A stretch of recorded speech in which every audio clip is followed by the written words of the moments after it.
Close the night out right, panel at the table, in that half-dead light. Miss Robin in the middle, calling every shot, directing and producing, till the story runs hot. 1-1 from the city, badge heavy on his chest, towing that law like a wicked chain, spitting facts, no rest. Crimes after dark, we close the night out right, tear through the lies till the wrong sounds like a fight. All of the answers buried so deep out of sight. We watch the threads unravel, we watch the threads ignite.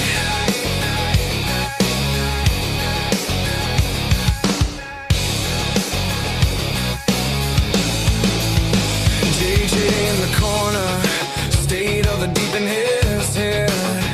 Which lies to toss and which ones to keep instead?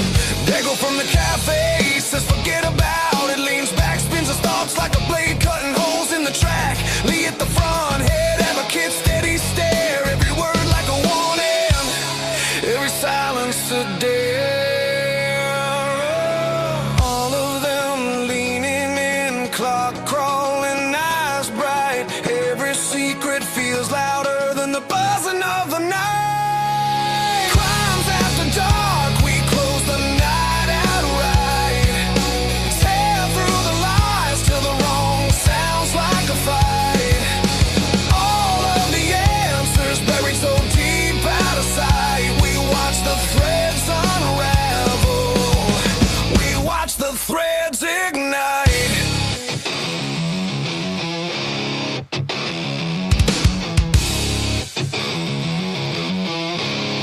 You can bury it in paper, you can lock it in a file, but the truth bleeds through, drip by drip, tile by tile.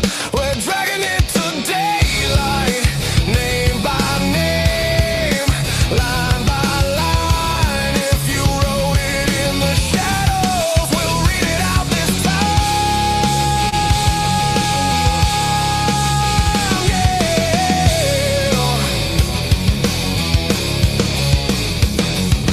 Crimes after dark, we close the night out right, tear through the lies till the wrong sounds like a fight. All of the answers buried so deep out of sight. We watch the threads unravel, we watch the threads ignite.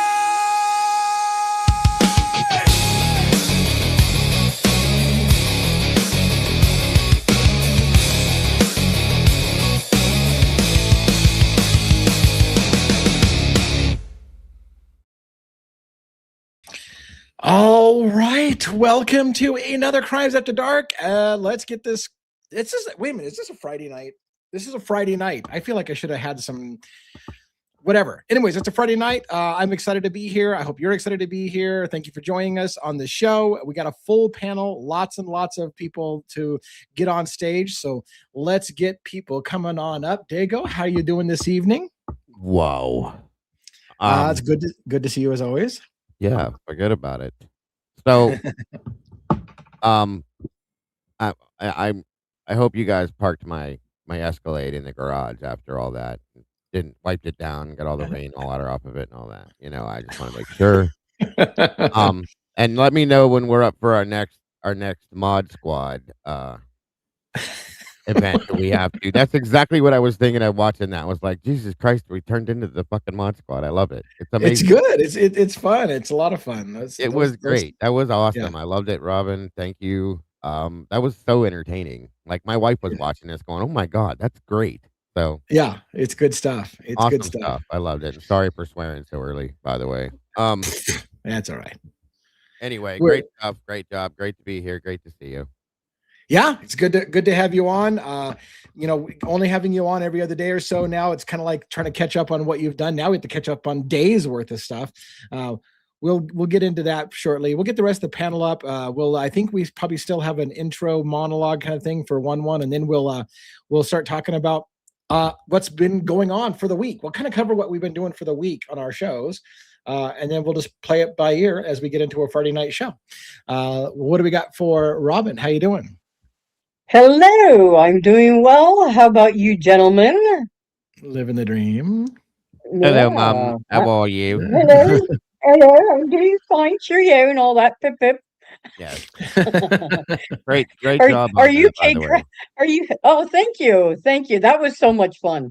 I love doing that shit, and I just had this whole thing in my head that, oh man, we're gonna be like freaking Mission Impossible or something. I don't know, The but Mod it was Squad. just You made fun a to put together. storyboard in your mind. Yeah, a storyboard in your mind and put it It together. reminded me of the Mod Squad. I was like, this is cool as shit. I loved it. It was Yeah. awesome. Very slick. Very Appreciate all good. the work Thank that you you. did and putting in the time on that. That's amazing. I love too that you can just do that while I'm working on other things, because we're you know, Yeah. it's like I just get there to get a surprise one night, which was very cool. So Yeah, I was like, thanks. "Oh, I have it done." You're like, "What?" Yeah, I was excited. I was like, I couldn't wait to debut it last time, and I don't think Dago had seen it because he wasn't on last night's show when No. we debuted it. So yeah. That was awesome. All right, Yeah. well, we'll get JJ up, and we'll leave one for last since he's usually got a monologue for us. JJ, what's going on? What's Hey. up, everybody? DA, Robin, Dago, 1-1, denizens, brother? meatballs, Yo. mods. How's it going? Good. Good to see you. Life is good. Good to see you as well. Yeah, like we got the full family back today, which is very, very cool. I like it when yeah, it's great when we can all be here together. So looking forward to chatting about things tonight, seeing what's on your mind, what might be have crossed your desk during the last week, and we can open forum that shit. Let's get one up, and we'll get a monologue going, and then we'll get right into the show. All What's right. going on? Hello. I Hello. survived the Bronx. I survived. Hello. I'm here. That's good. You guys want to see, like, what is it like? This, TV detective show or police or whatever. Is it anything really like that? Yeah, just go to the Bronx right now.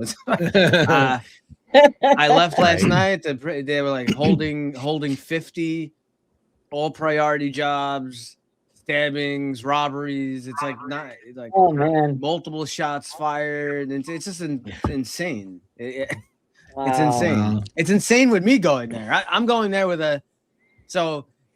my unit that's there, like that I'm in charge of. Like last night, so I had 4 sergeants, a lieutenant, and 26 cops.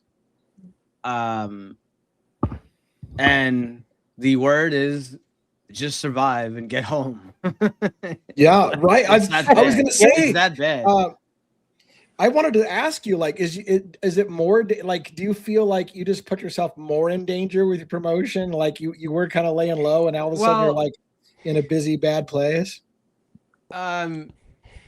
Yes and no. I mean, really, like, so the kind of like my position, I really kind of get there after, like, in the aftermath of what has already happened. Sure, there could be an ongoing thing occurring, absolutely, like a Brian Kolpaka incident, or a barricaded person with a gun, a firearm, stuff like that. Absolutely, I could be right as that is ongoing. Of course, some of those jobs can last a while, but Yeah. most of the other stuff, I'm kind of like really coming in at sort of in the aftermath, making sure. Actually, one of my main functions is to make sure, as I've mentioned many times on here, how important it is as you guys are not, none of you are obviously police officers, but you guys obviously are very well in tune of keeping the integrity of a crime scene. Like you guys, I know that more than anyone. So my job is making sure when I show up, when I get there, is that the crime scene, because you always want to make the crime scene larger, and you can always make it smaller. So it's, right. And just making sure that the cops are doing, we're holding people, we're not allowing Dylan and Bethany and these people to congregate on the side and get their stories straight and stuff like that. Kind of like just directing, making sure that stuff is set up. That's what I'm supposed to be doing. That's crazy. I just, Yeah. it's funny you mentioned like the Brent Kopacka thing. Like any one of those, a single event like a Brent Kopacka could last 8 hours. Like that stand up, that thing could tie up people for hours and hours and hours. Sure. Right? So and you got that going on in multiple places, and Standoffs are not fun. I've sat at standoffs for almost. Well, I think the longest one was like 17 hours one time. Oh, just sitting there waiting. Just sitting, watching, waiting, while PD does what they got to do. Yeah. And that's why, like, not to go into the whole thing. I know we have many, many things to talk about after I do the dialogue, but we do so much training. Like I said, my specialty, I'm not part of, I've never done hostage negotiation. I'm not part, but all of us, we have crisis management. It's mandatory training because you have people who are specialists, right? You have you got like the few, maybe the 2 or 3 people who are like, they're known in the department. They're like the super hostage negotiators. These guys, they can't be everywhere at every moment, as we say all the time. It's, the cop, the officer on the beat, the one that's answering the radio call, could be, 2-3 years out of the academy. They're going to be the ones that are they're responding first on scene. It's not going to be the SWAT guy, the detective that has 30 years experience. It's the guy, it's the new guy on, that's only been there a little bit. They're going to be first on scene. And it's a lot of responsibility. But we do so much training with crisis management, and it just, it really was like hurtful. Just, again, like, I make jokes of it, but it's almost, it's almost not funny. Brent, pick up the phone, I seriously, I get nightmares over it. I mean, it bothers me. Right. Pick up the we phone, we watched so much of that. I think I heard that in my head for 3 days after the fact. I swear to God, I did. I just be walking around thinking like, Brent, pick up the goddamn phone already. Come on, Yeah. That's the thing of watching body camera footage. Yeah, let's get the. I'll get us off. All right, Juliana Jackson, beautiful wife, love you guys always. Is it good to be alive in the den on a Friday night? Here we go. Yeah. Oh yeah. Most people think cases end when the headlines stop. They don't. They just go quiet. And in that silence, details don't disappear. They settle. They wait. Waiting for someone to notice what doesn't fit. Tonight, we don't just listen to the story. We listen to what was left out. This is Devil's Advocates. And these are the files that never stop breathing. A house in Moscow, Idaho, 4 lives, cut off in the middle of the night. No warning, no mercy. Just a timeline that feels too clean. The case of Brian Koberger, where movements are tracked, seconds are accounted for, and yet something still doesn't settle. Because sometimes when everything looks aligned, that's exactly when you should look closer. A trail in Delphi, Indiana. 2 girls, 1 recording. A voice that refuses to fade down the hill. The case of Richard Allen. A conviction that answered questions but created doubt. Because closure and truth are not the same thing. And then there are the ones that stretch across years along the coastlines of New York. The investigation into Rex Huerman doesn't just ask who, but asks something worse. How long did no one see it? Or maybe how long did no one want to see it? And then there are the names that don't echo loud enough. Names like Tyler Robinson, cases that flicker, then vanish. But disappearing attention doesn't mean disappearing truth. It just means fewer people are looking. And in Letcher County, Kentucky, power doesn't just exist, it protects itself. The case surrounding Mickey Steins and Kevin Mullins, where lines between law and loyalty start to disappear. Different cases, different victims, different places, same feeling. Something is off. We're not here to give you comfort, and we're here to question everything. Because the truth doesn't vanish, it gets buried. But buried truth never stays buried forever. I'm one of your hosts, and tonight we open the files. Devil's Advocates, where the story doesn't end until the truth runs out. And with that, live from New York, it's Friday night.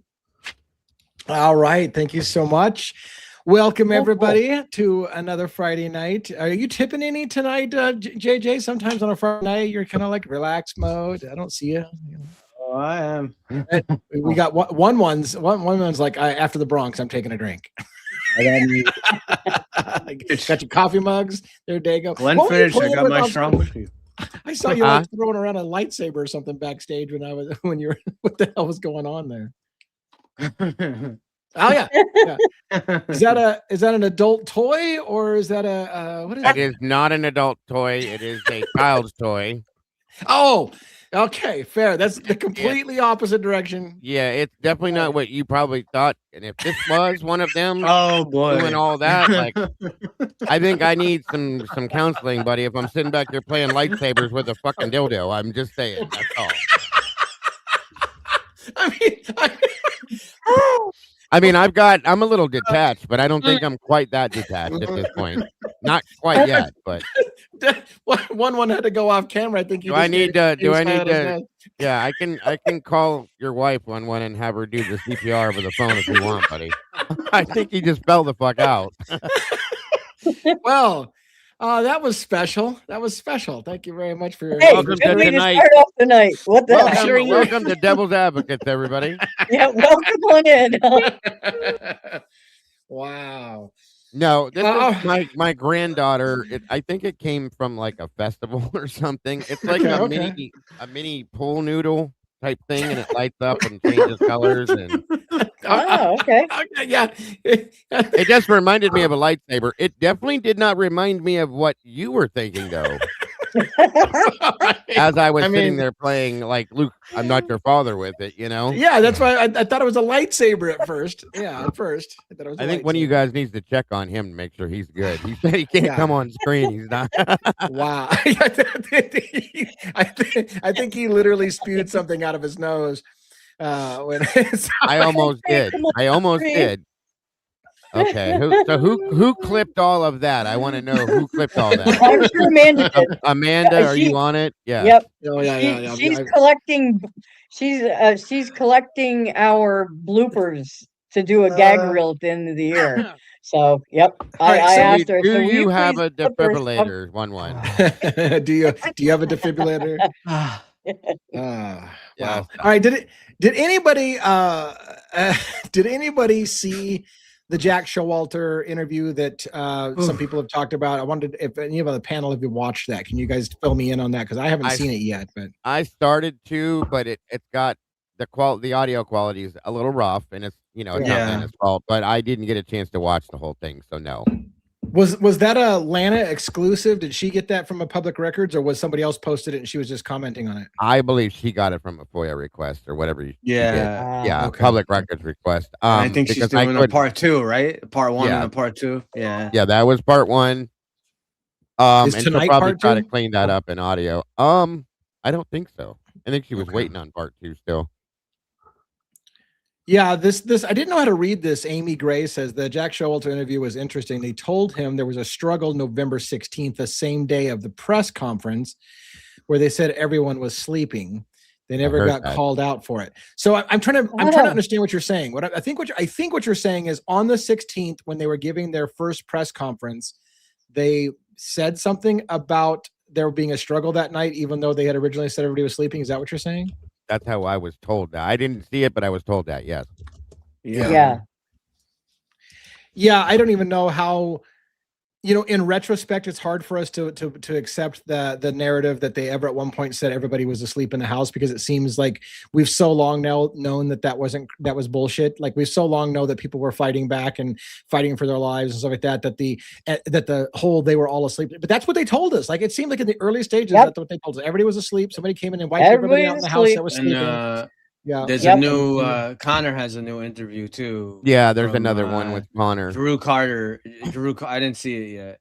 This is like this is one of the last of the Sigma Chi boys. Yeah. Yeah, it's a Sigma. It's another Sigma Chi member. Yeah. Sky Blue wants to know who did the intro. That was like I think almost 100% Robin on screen here. She put that together for us with the combination. Yep. Well, so let's make sure we break it down. The song was from Dago. The video sizzle reel elements put together to the song was Robin. So it was kind of a collaborative effort in that regards. But all I did was make a song. Robin did all that, guys. She did it all herself. Well, thank you. And I felt like I was watching a movie. Well, that was the idea. I have another one in the works. So it was badass. But yep. So Amy Gray. Now I want you to start getting in your cop car that way. I'm gonna do a spinning jump into your cop car. Bro, the only problem is that I only really use an unmarked now, but right, Well, either way, it doesn't matter. Keep in shape. You have to jump in it ass first. Remember that. Right. I want to do the going from my passenger side, sliding across the hood of my car on my ass to jump into the car. I tried to pull that off, but I just can do that. I can have it do. Yeah, I did that once when I was 20 something. I was still drinking, and I'll just tell you, I was still drinking. Well. Yeah, all the 70s cop movies, they slid across the hood. Yeah, of course. Yeah, I thought I was the Dukes of Hazzard. Dukes of Hazzard, right? That's what I was thinking. It's a Dukes of Hazzard thing. Yeah, Starsky and Hutch. Well, yeah, that's how you know that they're serious. Okay, hold on. I thought I was Starsky and Hutch until the drink kicked in as I was sliding across the hood, and then I went over face first and hit the conch on my face. So it didn't work out so well that point. So yeah. Oh man. Yeah. So. First of all, Moto Max, thank you so Moto. much for that. Thank you for supporting the channels. And yeah, so the comment was made. It sounded like on the Jack Showalter thing, they told Jack Showalter there was a struggle while simultaneously telling the public that everybody was asleep.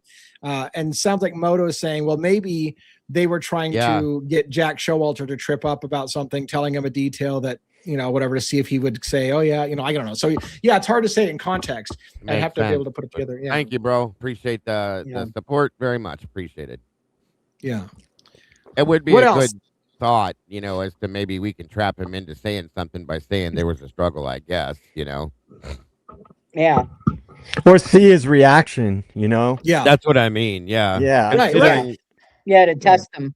He was definitely a person of interest for a while in the beginning, so that would make some sense. Yeah. Yeah.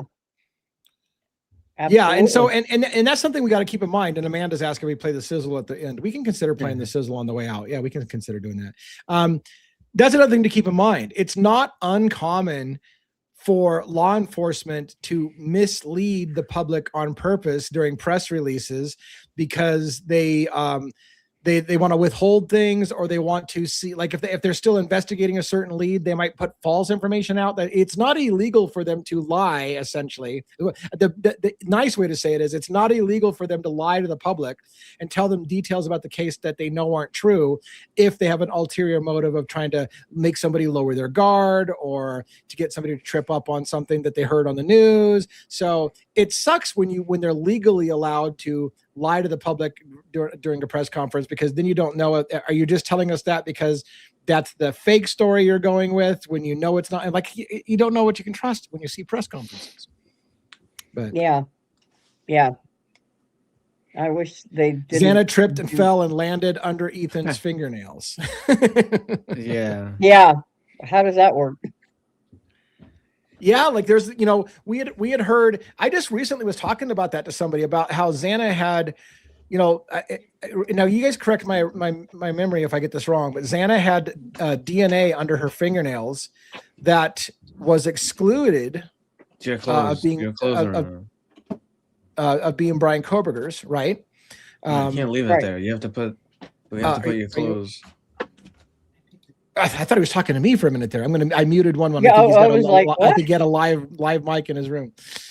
Anyways, I thought he was talking to me. But anyways, so yeah, she had DNA under her fingernails, which was excluded of being Brian Koberger. I think it was also not Ethan's. I think what they said was, and correct me if I'm wrong, but the DNA was not Caucasian and not African American, but some other nationality, which led to questions. Do you guys remember that at all? That discussion about the DNA being non-Caucasian, non-African American, but another nationality, and it led to came around to be possibly Native American or something, wasn't it? Right. Yes. And so I was recently digging through that with somebody again.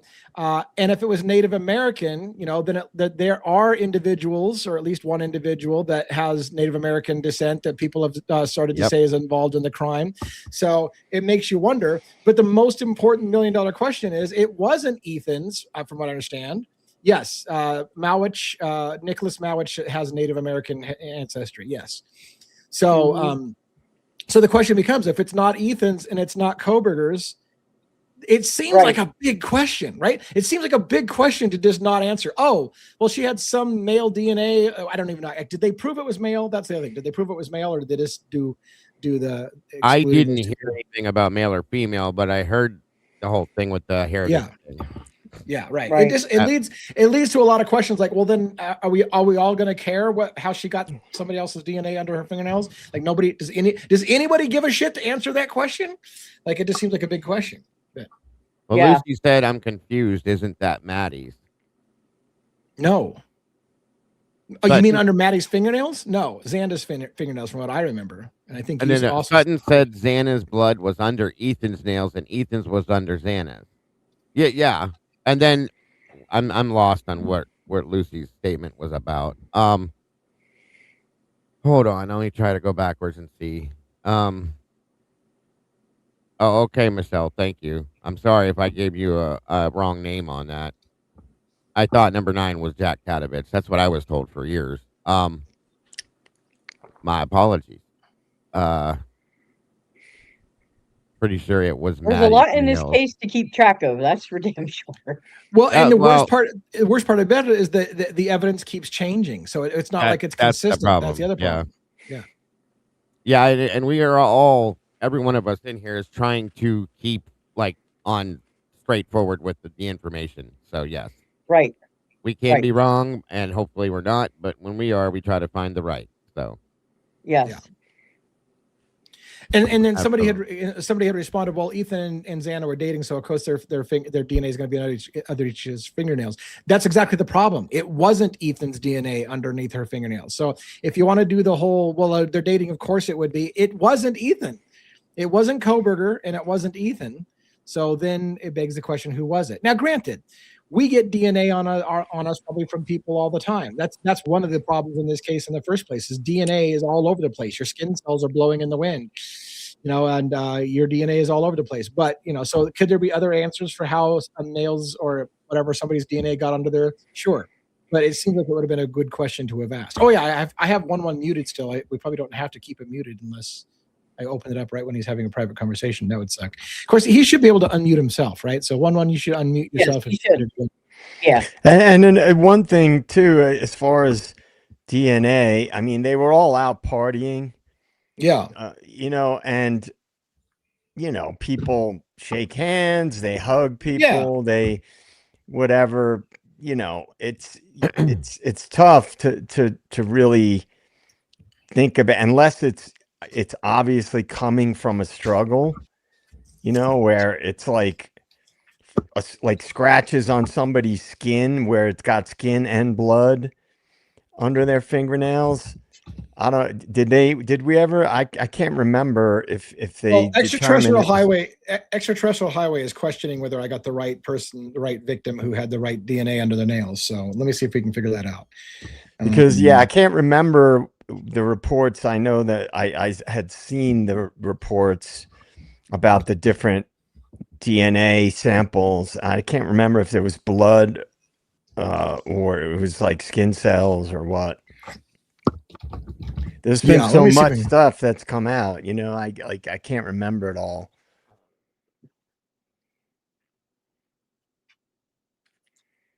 Thank you, Kat. Very much appreciated. I muted myself so you wouldn't hear my keyboard clicking, and then everybody went silent. So you guys got to cover my cover me when I go silent. Thank you, Miss Kat. God bless. Appreciate you. Yeah. So let me ask you guys this. All right, we all know No, about the Absolutely Mowich. not. No, nope. You can't do it, Huh? JJ. I know what you're gonna do. What? I'm using this CIA mind control shit. I know what you're gonna do.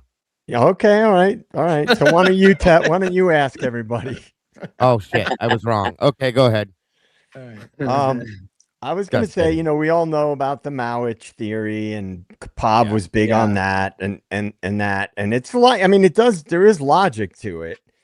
To follow that thread, to pull on that thread. But I keep coming back to why would law enforcement not want to really investigate that stuff? Right. That's Because yeah, that's a great. Well, there's only really one reason it would be, I would think. Because he died. Bingo. Yeah. Yeah. I mean, that's what I would go to, and DA has we talked about this, that's a suspect dying.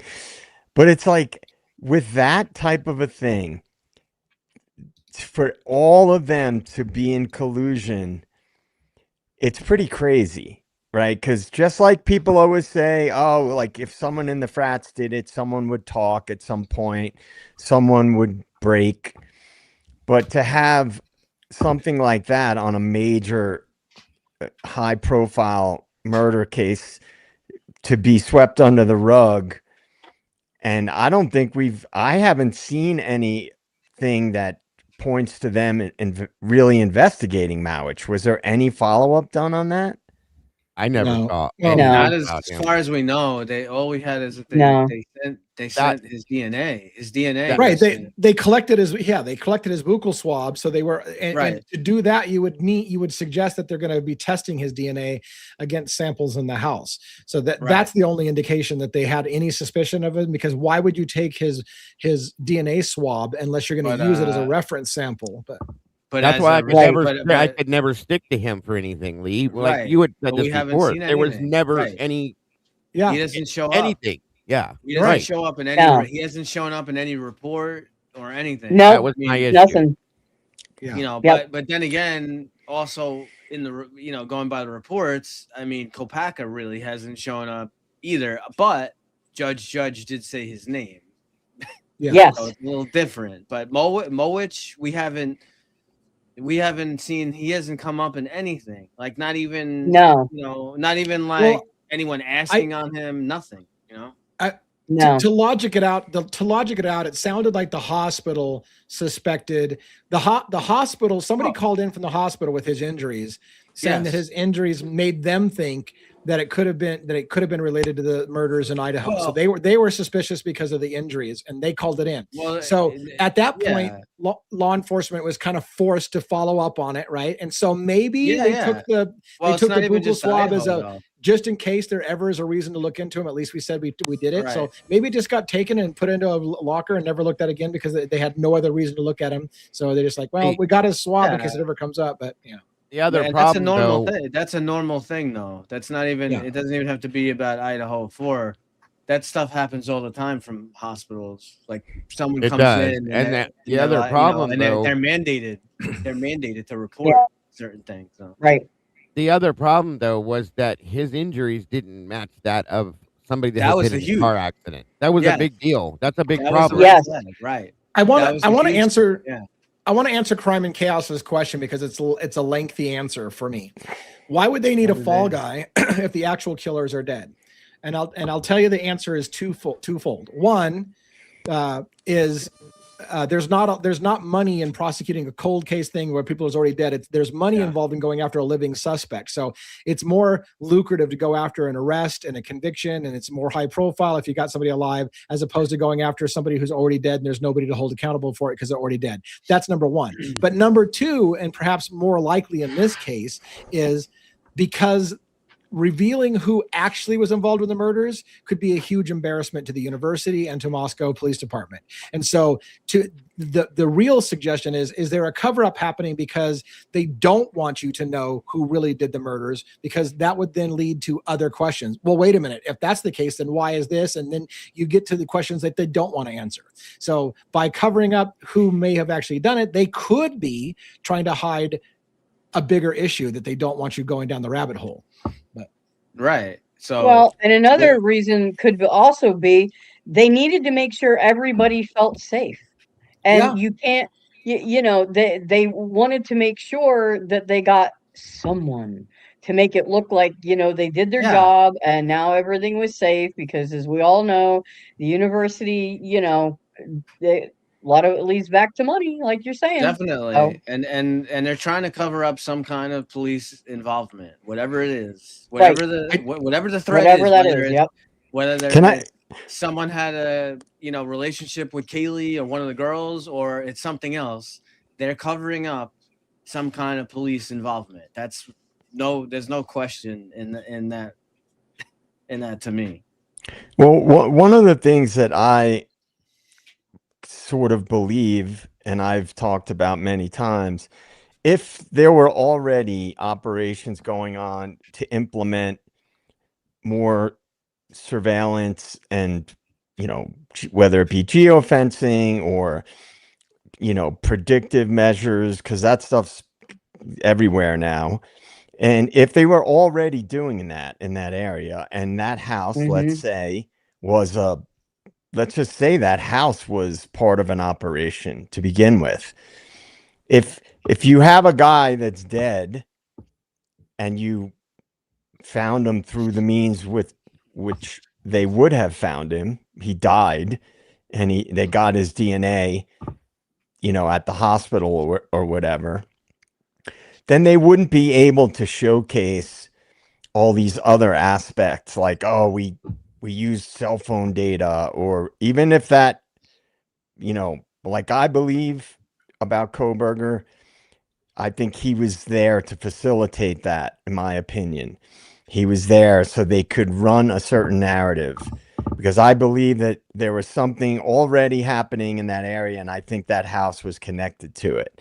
So if you have a bigger agenda that you're trying to push, if the way in which you prosecute somebody and arrest them doesn't fit with the agenda that you are trying to push, then you're going to you're not going to want to go with a cut and dry answer. And since the guy was dead, it'd be easy to kind of just put that guy out of the picture, right? And not have it questioned and not have it brought up anymore. But same with Kopaka, right? He's out of the picture. They swept that under the rug quickly. With Koberger, they could parade him in front of the public. They could look at how we found him. Look at Othram, Superstars Othram. There was just a speck of DNA, and they look like rock stars. And the track, cell phone stuff, whether it's bullshit or not, it's still a narrative that they could push. So I think that I believe more and more now, as the further we've all discussed it, that there was already measures in place in that area for that type of stuff, and that house was somehow involved in that, which is another reason why they knocked the house down. Yeah, and I to further go along that idea, I'm discovering new information that leads me to believe that the house had a drug connection, and that's a major part of the murders. And again, it leads to the thing of, we talked about this the other night. If there had been a 5-year or a 7-year investigation to try to bust drugs coming across the Mexican border involving cartels, movement of illegal fentanyl through the entire United States and through the university system, it would be a big operation. And if simply 4 kids getting murdered, it was going to ruin that entire investigation and somehow compromise an ongoing investigation, you're damn right they're probably going to lie about a lot of shit if they have to cover up a multi-jurisdictional investigation into a large drug operation. So it's not implausible to think that all the lies and fuckery were because it could somehow jeopardize a much bigger investigation that's been going on involving multiple agencies and big drugs. And they're not going to have that ruined for a simple murder hit that they can cover up and have you not look the right way. We've talked about that before. It was a couple weeks back. That is it out of the realm to believe that the U.S. government would sacrifice 4 lives to save the integrity of an investigation they've dropped $3 or $4 million into, and maybe a year's worth of investigative time? No, it's not at all. They've done this. JJ, I guarantee JJ can tell. I guarantee. Not because he's CIA, folks, but because I guarantee.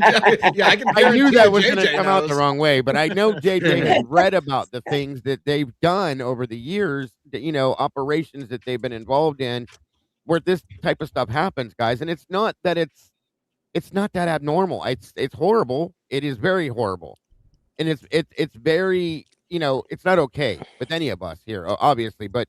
This is something they've done for decades, you guys, and it's not that weird to say, "Oh my God, that would never happen," but it does, and it would. So, we've talked, like I said, we've talked about it kind of in depth before, and I think that's kind of where I've been leaning since we have talked about it. It sounds like Lee's really in that realm as well, and I can't jump out of that circle yet and say, "Hey, I don't think that's what this is." Because that's exactly where I think we're at this point, in my opinion. I know JJ wants to answer something, so I should let him go first. Ahead. I have a follow-on with what you're saying, but JJ's been trying to jump in. So, yeah, well, the scenario that I'm formulating in my head is that let's just hypothesize that the house itself was an operation, right? They were using that house because it was a big party house. And the people living there were deliberately living there for that reason. So maybe there were a few CIs, maybe they were all CIs, and that was the CI house because that was a hub in the area. And maybe it could have been as simple as somebody got busted at some point in that drug task force in the course of their operation. And they said, look, this is what we're going to do. We're not going to bust anybody here, but we're going to you guys are going to be working with us. That's one scenario. And the other is that house had been used for purposes for law enforcement, right? Let's just say. Right. If along with the whole idea of a CI getting killed, imagine if it got out that a house of college kids was being used to run operations for a multi-jurisdictional, multi-agency task force. And then shit went sideways and there were cops where you could throw a rock and hit the cops where they were because it's that close. They were that close. Yeah. Then they're not going to be, they don't want it to get out of what the real shit was. So again, I'm just going to advocate my theory. You have a guy who's already somehow working with the funding, let's say, that was going on in that area, and you insert him. And, that's his role. I believe, think about history. What is the purpose of a patsy, whether they're unwitting patsies or witting patsies? It's to push a narrative. That is literally the reason why they come up with patsies. And if you have a scenario where the patsy is either MK Ultra'd or working with the organization, the agency, right? Because that's a whole other scenario, right? If you have that, then that's done to push a narrative. That's done for bigger picture stuff. So I've got like 6 questions I've been queuing up because I keep seeing our mods keep pinning questions and I'm like, oh yeah, I'll answer that. Oh yeah, I'll answer that. And now I've got 6 things. I'll do something quickly and then so yes, I did confirm a while back ago. It's Maddie who had the 3 DNA mixture under her fingernails, not Xana. So I did want to clarify. I did confirm that. I just haven't found a good place in the conversation to clarify for you. So yes, that was true. I saw Jen component that, and that is I concur with that.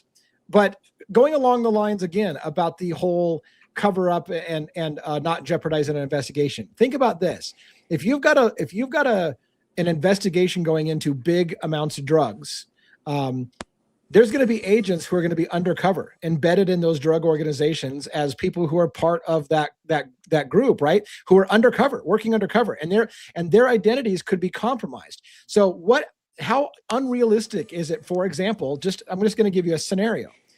A drug dealer gets pissed off that somebody in the house is ratting to the police.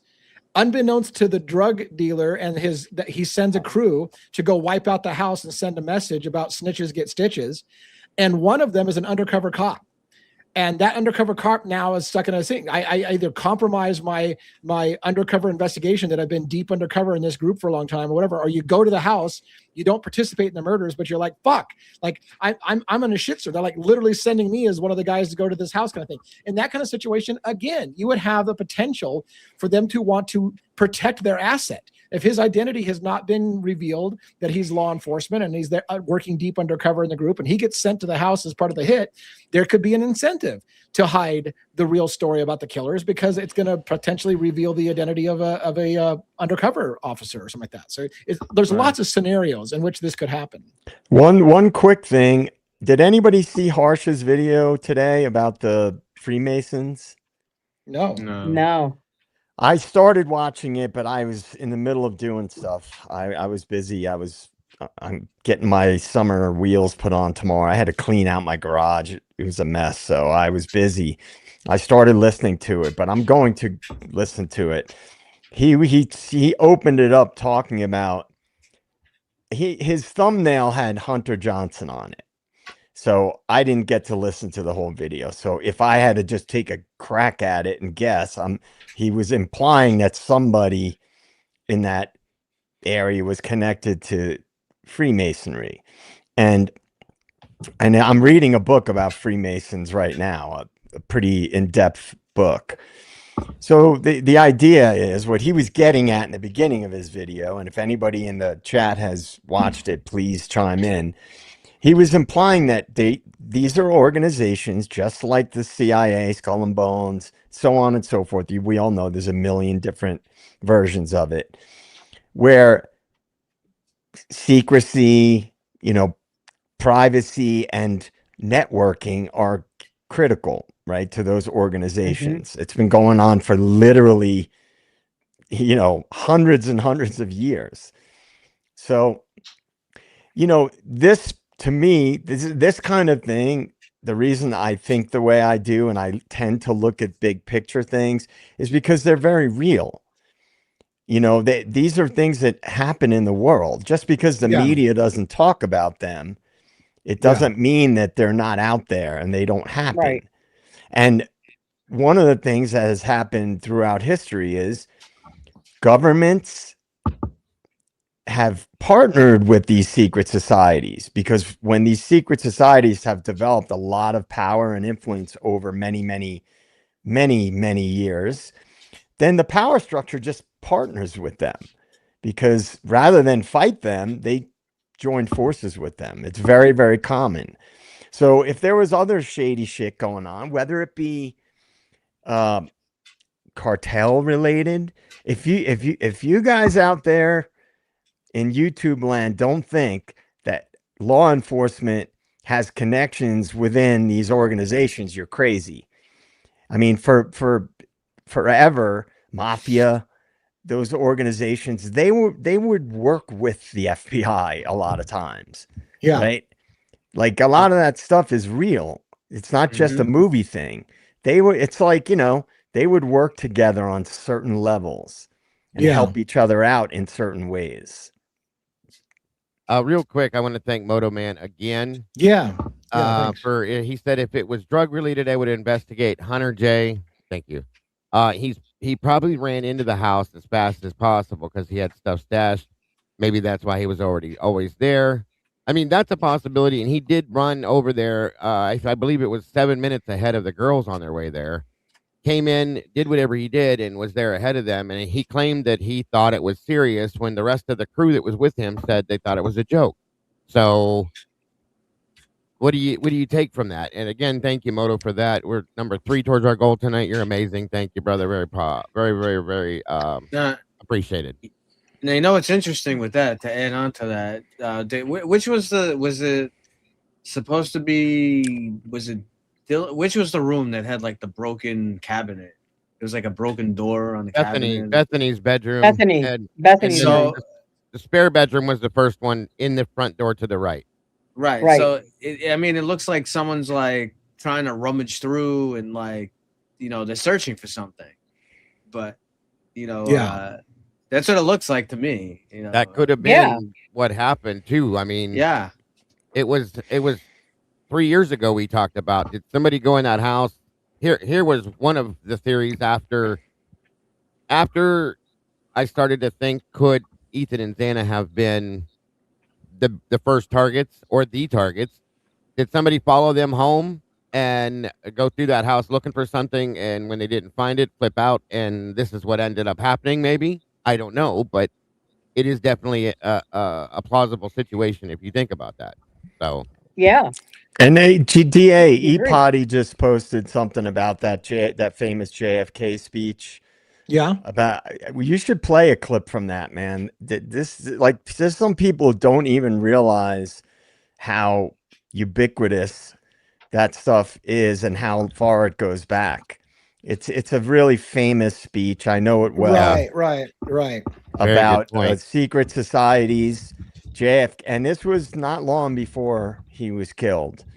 Yeah. And now there's a lot of speculation as to, oh, it was these people, it was the CIA, it was this, it was that. It was a multitude of things, because as I said, and anybody who knows about this stuff will agree with me, there's these powerful entities often work together to accomplish common goals. It's very, very common for that to happen. It happens today. I mean, people just look at what's going on in the world. It's happened for, I mean, hundreds of years. Ever. Yeah. Mm-hmm. Even, I mean, way back, way back. Way back. So I think that kind of stuff is important for people who maybe don't follow that kind of stuff, because that's my knowing what I do know is what shapes the way that I look at things. And that's why I would sound like a raving lunatic to people who don't know about this stuff, because they're like, what's this guy talking about? You're crazy. I have that backstage, Lee. If you want it, you can have it. The JFK thing? Yeah. Is it just the short version? Because I found only the long version. I found the quote. I could read the quote. And JJ, along with that, wasn't he? Kennedy was 19 minutes. He also was like, that's the short one. Trying to. Sorry, one. It was also talked, right? And I guess it also has to do with like kind of like secret society, keeping secrets.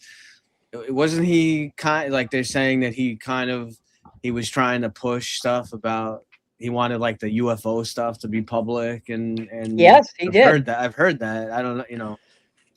Yeah, I mean, see, whenever I hear about the UFO stuff, I kind of just roll my eyes, because there's books about the CIA where as far back as like the 50s, whenever they were going to overthrow a government or carrying out operations in a third world country, they would plant stories about aliens in the local news there to distract people. So I tend to believe that it's not a popular opinion that, and we could go into that another time. I think that it's very much, that's just a distraction that's been used forever. Real quick, I don't know if you want to play 19 minutes or not of JFK's speech. I do have a quote from it.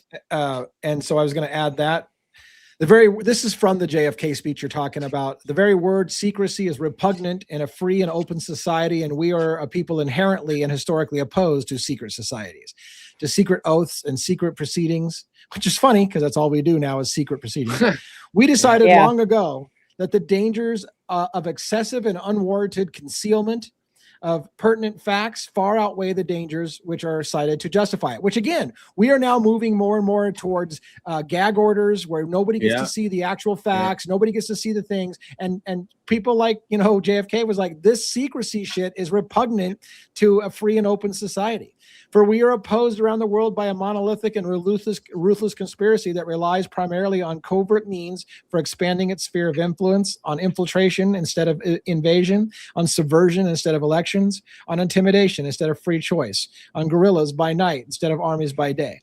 So that's part of the famous quote from JFK. And he said something in there too, Lee, that I think you'll find everybody in here within the true crime community will find interesting.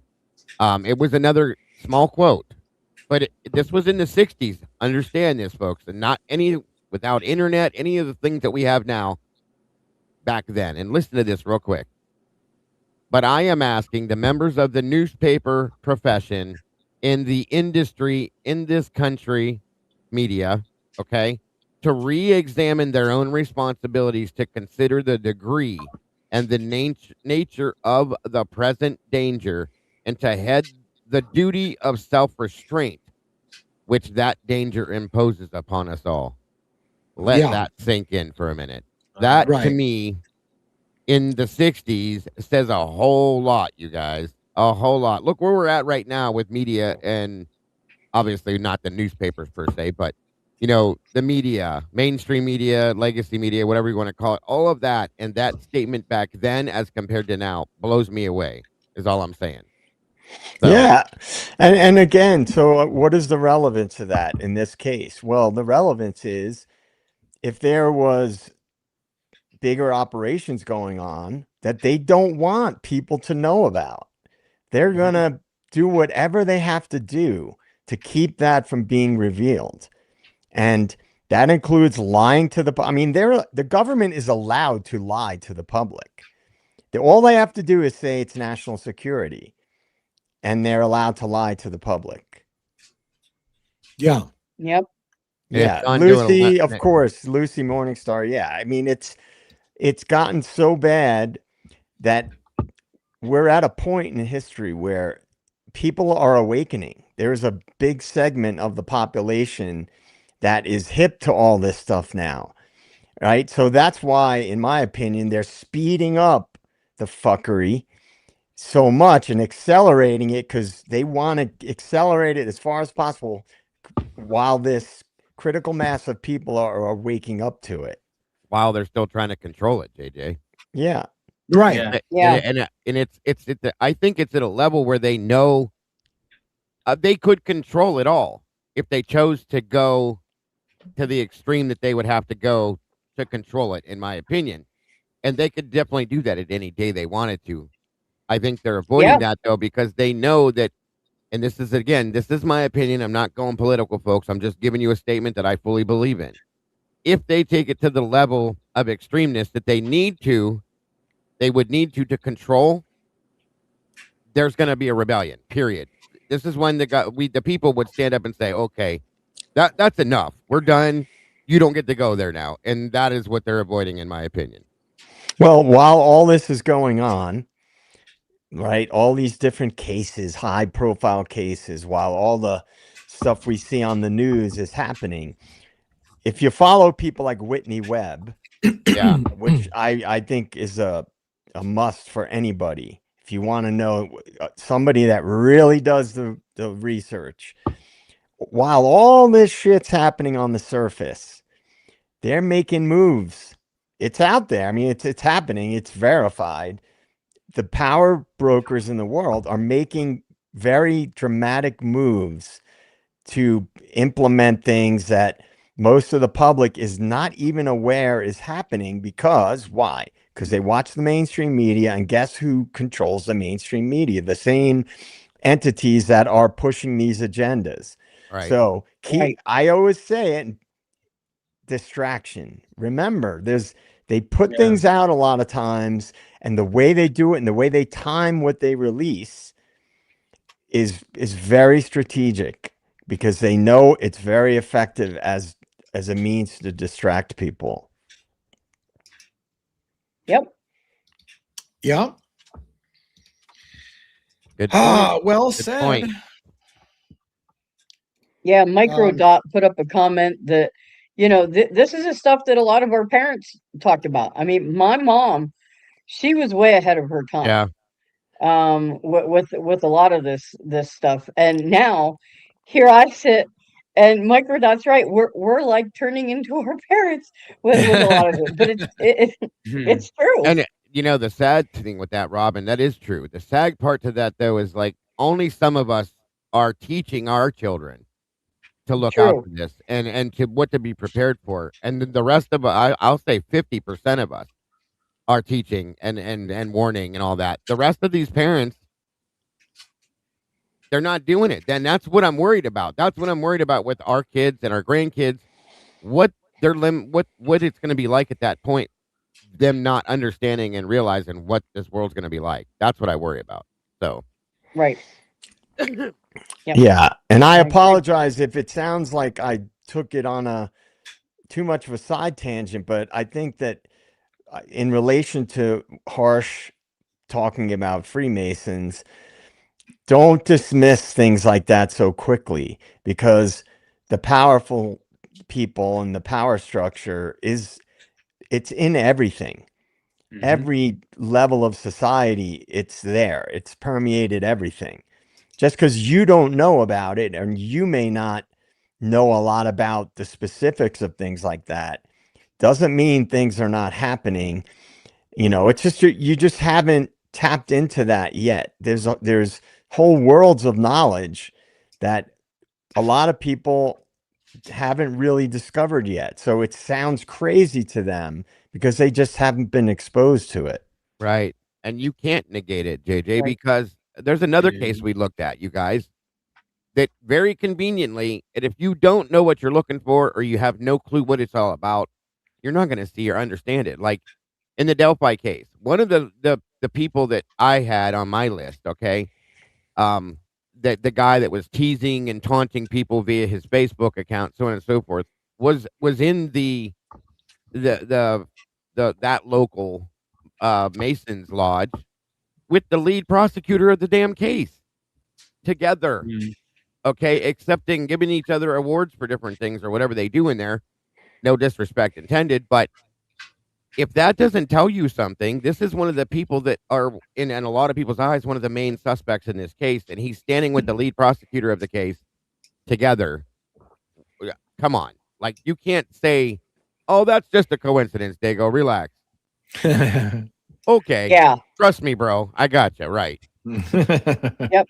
There's a lot No. of weird coincidences in this case. I just don't see them that way anymore, you guys. And I know we've talked about it, Lee. Like, there's no way in hell, you guys, if we laid these coincidences out on a table, Yeah. okay, you would need to line 3 or 4 tables up because there's so many. And I've never seen, ever in my life, this many coincidences in one case, let alone, okay, it's not possible to me.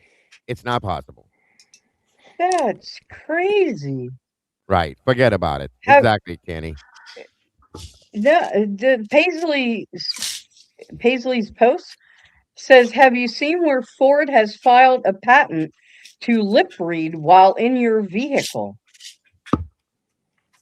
Hell no. No. What? Hell I'm glad I no. don't have a Ford. And here's the thing with that, Robin, but do you think that's them doing it and telling us about it?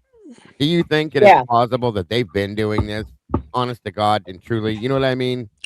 I Not don't in my like, vehicle.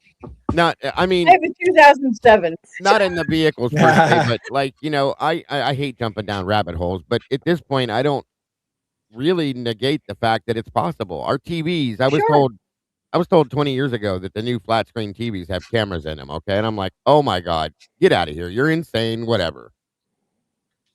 Yeah. Well, nowadays, what are you going to say? You know what I mean? Yeah. Well, like, think about it, guys. There's over the time, this is my theory about it. I think what's happened, the power structure has always infiltrated high levels of business and government, right? That's nothing new. Wouldn't you? I mean, if you wanted to get more power and control, you would push people along into positions that would help your agendas, right? That's what lobbyists do. That's who gets people elected and so on and so forth. So I think what's happened is that has that and outside influence and money influence with Citizens United and things like that has it's grown. So over the years, it's gotten worse and worse and worse because it's spread more and more and more. And now it's at the point where the agendas of outside influence have superseded doing anything that's actually for the betterment of citizens. And the reason why all the surveillance tech is going into place is because, and AI to manipulate information, fifth generational warfare is where we're at. And that's a war of information and technology. They know that the vast majority of people, when they find out what's actually going on, is going to be against it. So what do?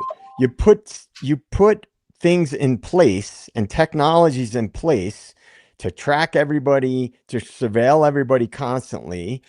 I mean, anybody who's read history books, this is how totalitarianism spreads, right? Because they want to know if there are people organizing behind the scenes that oppose these agendas and policies that are going to be coming down the line. So that is why there's so much push for surveillance. You think they really care about crime? Do you think elites give a shit? They don't care. They live in gated communities with private security. They are not worried about crime. Believe me, they don't live in high crime areas. They're doing it because they want to have more and more control over citizens. Plain and simple. You're muted, DA. You're muted, DA. Let's go down the conspiracy rabbit hole for a minute and talk about that Ford. Go ahead. Yeah. No. Do your thing, because then I'll do it right after. It's about the statement Kenny made.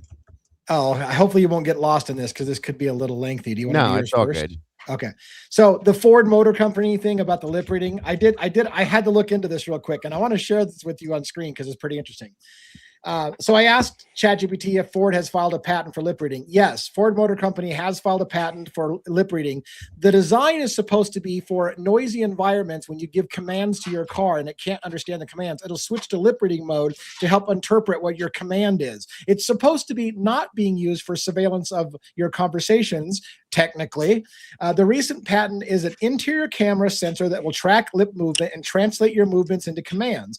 And then it says it's not described as recording your conversations for storage, not to identify you biometrically, and not meant to interpret your commands or to monitor everything you say. However, it does have that capability. It says Ford has said that they don't actually plan to deploy the technology. So he filed a patent for it, but we're not going to use it. Trust us. And here's the last thing I'm going to say about this. It's a classic thing. Everyone in America, this is my side tangent, and I hope you remember your point with this office. Everyone in America has gotten used to signing 80-page user agreements and mice type that you just sign because you want the car. So if they have something in that thing that says, hey, by the way, we have lip reading technology in the car and we'll, save it to the cloud to be able to analyze and interpret and make our systems better, which I guarantee you almost every single one of those little mice type things says that thing. You are being recorded and served on their things, and you don't know it because you want the car. And you're at the office signing 60 million pages to buy your car, one of which is, well, you didn't read on page 637 of your mice type print, sir, that we're recording your conversations and storing it to the cloud for analyzing and helping our systems become better at lip reading. So yeah. We've gotten used to in America signing contracts and putting our name on something that we have no idea what we're signing. That's just like them saying, so we have this motor that can go from 0 to 60 in 1.3 seconds, but we're not going to use it, guys. We have no reason to. No, we don't need that. We're not going to use it. Give me a fucking break. Anyway, that's insane. Absolutely, I agree with you on that, Lee. Guys, one of the things that's happened, and it's become more visible in the last several years with the Twitter files and Facebook, people finding out the government had backdoor access to Facebook to censor people. Private companies cannot they're not held to the standard of the Constitution, right? So what happens? Governments use private companies to infringe on rights. That has Mhm. become the norm. Why do you think all these tech bros are best buddies all of a sudden with the Trump administration when they were vehemently against him in the past? Thank you. Because they Mhm. do deals, and then the government can use those companies like Palantir, which was a CIA contractor initially, Oracle, which was a CIA contractor originally. Facebook was originally funded by the CIA's funding arm, which is InQtel. I Yep. believe I'm almost positive Facebook was. And all these other giant, Google, all these organizations, they use these quote unquote private companies because they can violate your rights. And then, because it's what does big tech have as a major advantage? They can do shit behind the scenes that you can't see, and they could just say, "No, we're not censoring you. No, we're not violating your First Amendment rights." They are, and it's because they're a proxy for the power brokers and the governments that want to do that, and they use your employer. Okay, you can go to work and they can tell you you can't talk about X, Y, and Z at work. It's happening. It's happened at my job. Yeah. You can't talk about these things at work. So, and then what? You can't do anything about it because it's a private company. You know, we don't have to adhere to the First Amendment. So these agendas they're using organizations to push these bigger agendas. And everybody put your thinking caps on. Think about what happened in spring of 2020 from then on. They were using people's employers to push things. So this is part of the problem. This is what is flawed with our system. I don't think anybody should be allowed to violate the Constitution on any level. Whether it's Oh. what the No. fuck is the point of having a Thank you. Constitution Exactly. if a private company can violate it, Right. especially when they're And that's the worst Yeah. possible aspect of it too, JJ. A private company stepping into something that is government based for all of us to be able to step in and say, well, you know what, we're special, we're a private company, we can do what we want. Bullshit. That's one of the major problems. I'm sorry, I didn't mean to cut you off. no. I mean, it's just this is the times when I get fired up is because I've seen so much fucked up shit happen, and I know so many people who are completely oblivious to it. And I think that bothers me more than the fucked up shit that's happening. Right. Because it's like you watch it and it's stuff because people don't know, and you try to explain to them what's going on, and they're like, huh? What are you talking about? They're like, Mhm. no, they can't do that. I'm like, bullshit. They are, and they have, and they will, and they do. Those are the Right. same exact people, you guys, that look at everything we say and say, oh, you're fucking crazy. This is that. Yeah, Brian Koberger did this. I don't care what you say. The police said he did it. The government said he did it. That's where it's at. Nothing else. Sit down and shut up. There's nothing here. You're insane. They're the same people because they fear anything that isn't the norm. They fear, I don't know if it's a consequence they're afraid of from authoritative people or whatever it is. They don't like change. They don't like to see that not everything is black and white like it's supposed to be. There's those in between colors is where everything lies. Truly and honestly, that's what I see. Yeah. And I hope we're not getting off on too much of a side tangent, but to JJ's point, like a lot of states are at what they call at will states, meaning your employment right is at will on both parts. They can get rid of you for any reason they want. And so they use that kind of at will state thing to do exactly what JJ said, which is that we're going to ask you to do something that violates somebody's rights. But hey, you know what? We can terminate you for any reason whatsoever. So if you don't go along with our new protocol, which might be fundamentally constitutionally unallowed, you know what? I don't have to have an excuse to terminate you. It's an at-will state. Your employment here is if I want you or not. It gets a little gray because if they get rid of you just because they decided they don't like your color of the skin, they would have a different constitutional issue on their hand. But the point being is they try to get around the whole, it's an at-will state, so we can get rid of you for any reason you want. And we just made a policy, maybe a policy that's not constitutionally correct, but it's our policy, and I can get rid of you for any reason I want. They find reasons. You are correct. Yeah. And, you know, I believe that the reason why those laws are allowed, it has a lot to do with lobbying, right? These different, what's the word I'm looking for? Yes, I know what Five Eyes is, E-Potty, CIA, Mossad, MI6, off the top of my head, I can't remember the other two. It'll come to me. I think Brazil might be in on that too. Anyway, I digress. But these different industries, right? It benefits them to have that ability to just terminate people for any reason whatsoever. That to me is unconstitutional, right? Because that's discrimination. They could just decide that, you know, Joe doesn't go along with like some of our crazy ideas, so we don't need to give him any real reason. We're just going to terminate him. And I think that this is shit that used to be talked about in decades ago, but it's gotten so much worse than that. Yes. Look, I'm going to talk about this stuff very, very soon. My first video is coming out. There are things happening in the world right now that 95%, probably 99% of people don't even know it's happening. And it's literally things that any person can go online if they knew the questions to ask and get 100% confirmation, irrefutable confirmation that they're happening. And it's way worse than what anybody can even imagine.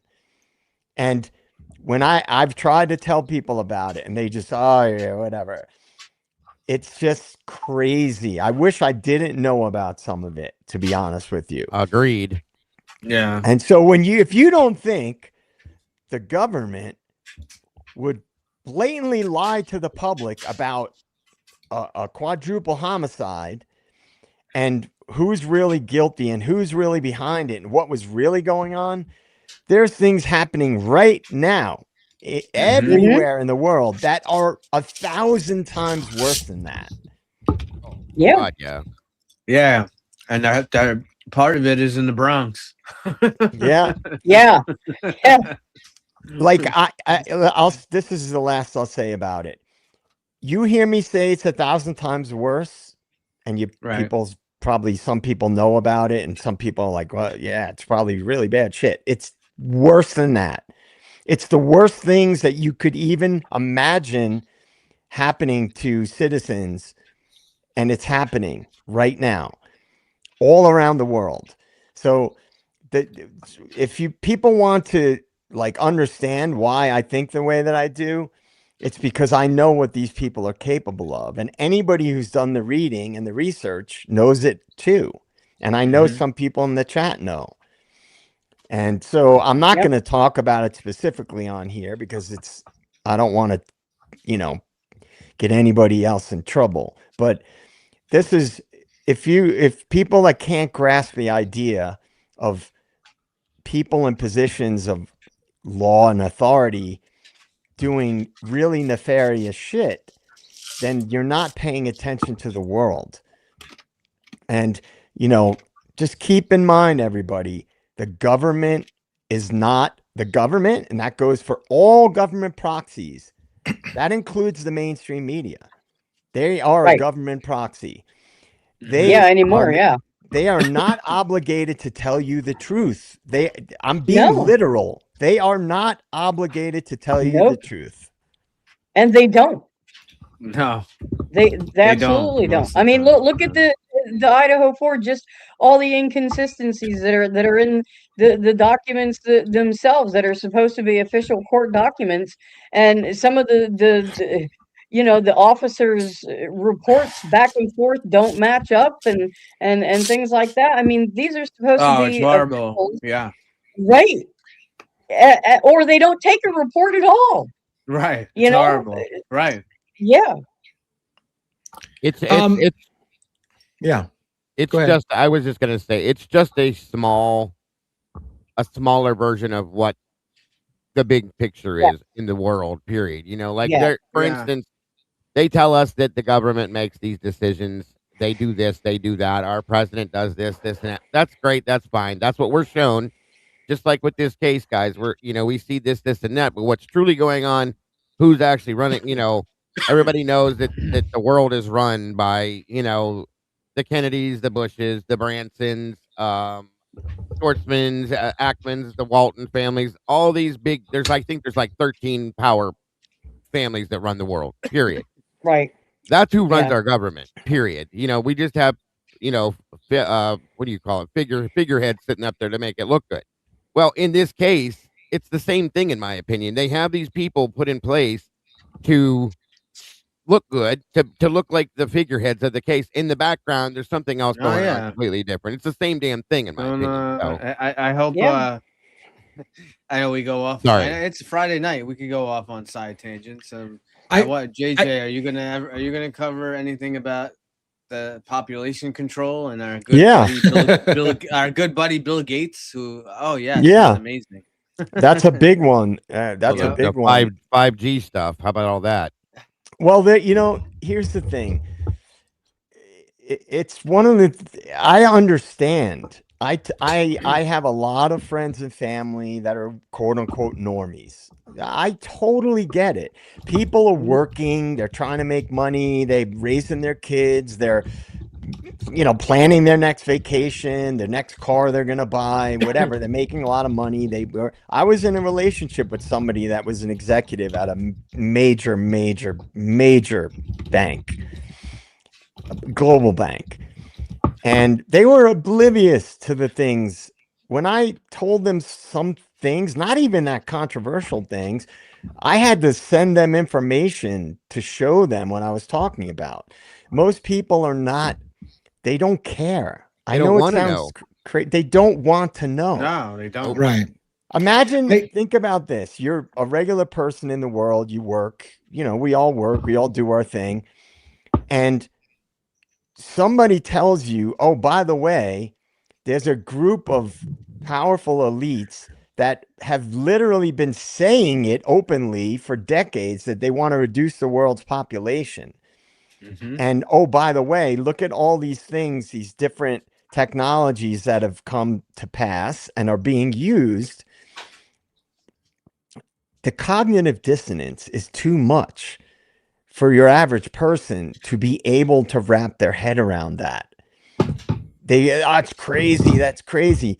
But this is shit they have been talking about it for decades. Yeah. And like, you guys remember the Georgia Guidestones Oh yeah. that got destroyed? I mean, Yep. what was it, Dago? Does any of you guys know? It was like, what, 300 million people they wanted to reduce the world's population to? 330 some odd million, I believe it was, or something. Yeah. Yeah. Exact number, right? And so there has been this quote unquote conspiracy theory that's been around forever. But yet, look at what has happened in the last 6 years alone. Mhm. Look at what technologies have been deployed that are really happening.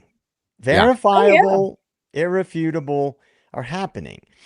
Bill Gates, do you guys want to know why Bill Gates got into public health? Surprise. Because he was being investigated for antitrust laws violations.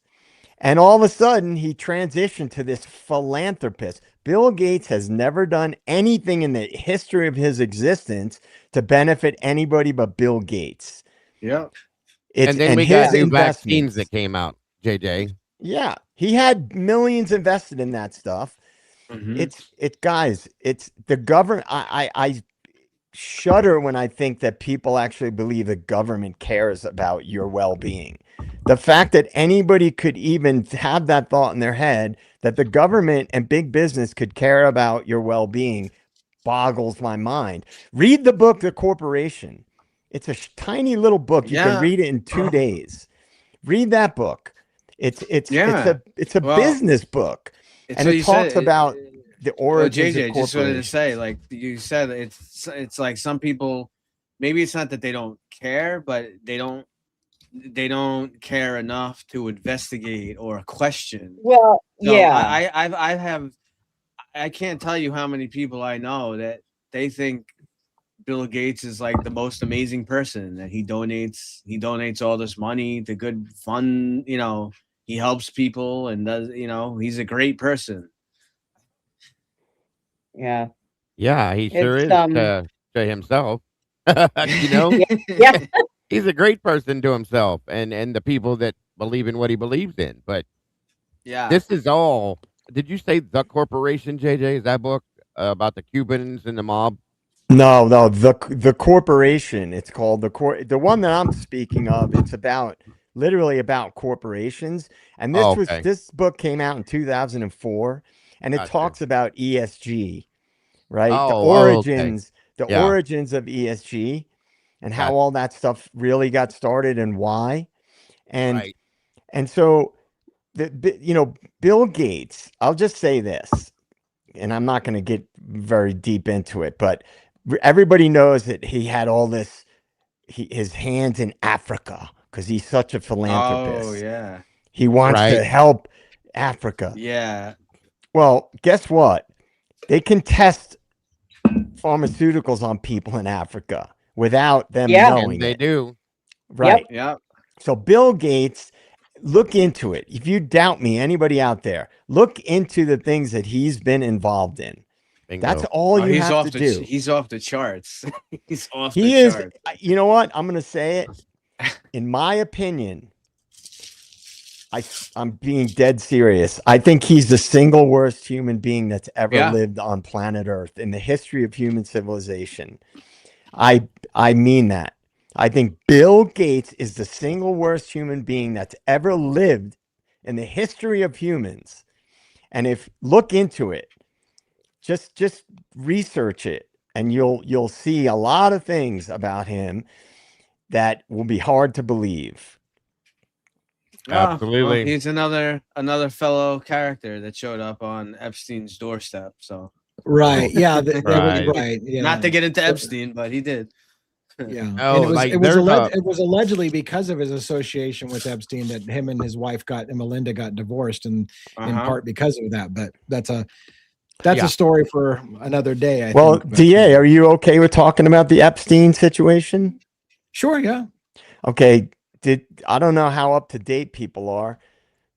Do people know what the real theories are according to not me, like Whitney Webb and other very, very, very thorough researchers? He did the story is all right. So, oh, did he work for Mossad? Did he work for the CIA? The people who really know about this stuff will tell you he was above them. Right. He Yeah. They worked for the- him. Right. He worked for the world elites. Right. And I'm not going to name the family. We all know who they are. I think It I starts named him with a an little bit R. ago. I named him a little bit ago, right? Yeah. That's who he worked for. Everybody works for them. Yeah, It's everybody. really true. I used to hear it and hear it and hear it for many, many, many years. I'm like, whatever. That's who it is. So he wasn't, he was the guy who moved the chess pieces around for the global elites because they don't do it themselves. They have people that do that for them. So all the stuff we know about, he was a puppet basically, but he was a very high up puppet. So that's something I think people really want to go deep, start looking into that, because Well- the more you learn, the more it gets revealed. Real quick to add to that, Lucy just made the statement of the night, in my opinion, based on what we've been talking about. That right there, that people need to understand that Green's entire career was Mhm. it's bingo. That's 100% who Scott Green is. Period. He's in that circle any which way he can be. And I would not be Yep. surprised to see his name in the Epstein files somewhere, folks. I'm telling you, when we looked back into him, holy shit. I'm serious. Like, this dude had his hand in everything. So Hmm. it still does. Yep. So think about that for a minute within this case. Okay. That type of power being involved in that within this case is just too much for me. So I didn't mean to jump sideways on what you were talking about, JJ. Just saying. No. That's huge right there. But here's what I'll add to that. Look, for anybody who wants to learn, look into these two things. Is a lot more, but these two things. Look at where these politicians that come out of nowhere and they become senators and they become governors of certain states, particularly. There's three things I'll mention. Look at what industry they came from. I'll give you a hint. It has to do with money. Look at universities. Look at the presidents of universities and look at what industry they came from. It's the same industry. Look at the states that are having the most problems. You'll find those people. And you'll find one other thing in those states where big tech sets up shop. You will see two things in the states that are having the most problems. You'll see connections to the banking industry and big tech. And you'll see, and universities are exactly the same. People think, oh, the president of a university, academia. No, they come from the banking industry. And exactly that where is Scott came from too. Yeah, I get, or a connection to it. I guaranteed. If they didn't directly work in the banking industry, they were in an industry that's connected to the banking industry. Yes. So look at that. This is what I talk about. Connect the dots and ask why. Look at the bigger picture, because that's why we've talked about on this stream many times. Universities have a lot of sway because there is major money connected to universities because they're all connected to the banking industry. Very good point, sir. Yeah, and right. and Green is banking. And in, Sorry, in those small towns in particular, like Pullman, Washington, and Moscow, Idaho, the universities are everything. They're the lifeblood of those communities. Like those communities don't survive without the university. So the money flowing into the university is a huge thing. And this is why officers can be heard, for example, saying comments, boy, I hope this doesn't hurt. Just when enrollment was back up, now this shit happens, kind of thing, because they're concerned about enrollment numbers because the entire city exists because the university exists. And so when something threatens the prop, again, we talk about reasons for cover up of Idaho 4. If the university itself becomes a place where nobody wants to send their kids because you've got a drug problem there and people getting murdered there and cartels are running drugs. If that was the case, they would do everything they can to protect the money and say, oh, fuck no. We can't let that get out into the public. You can't have people not sending their kids here because this will destroy the town. The whole town will fold because everybody's sending their kids somewhere else that doesn't have a drug problem or whatever. And what better place to bury something like that in a town that I never heard of Moscow, Idaho, until this happened. Never heard of them ever, you guys. Nope. It's a border town. I mean, it borders many different places, but it's in the middle of nowhere in farm town, old fashioned Idaho. Nobody's gonna know. None of us knew where Moscow, Idaho was, except for people that live around it, of course, until this happened. Nobody's gonna look there or think about that town or even think about those things in a small place like this. So it's perfect. So and anybody who thinks that, this is why I always say I'm not political, because one of the biggest scams ever pulled on civilization in America is there's a right and there's a left and they're opposing each other. No, they are doing the bidding of much bigger interests. And how do you control a population? Number one, divide and conquer.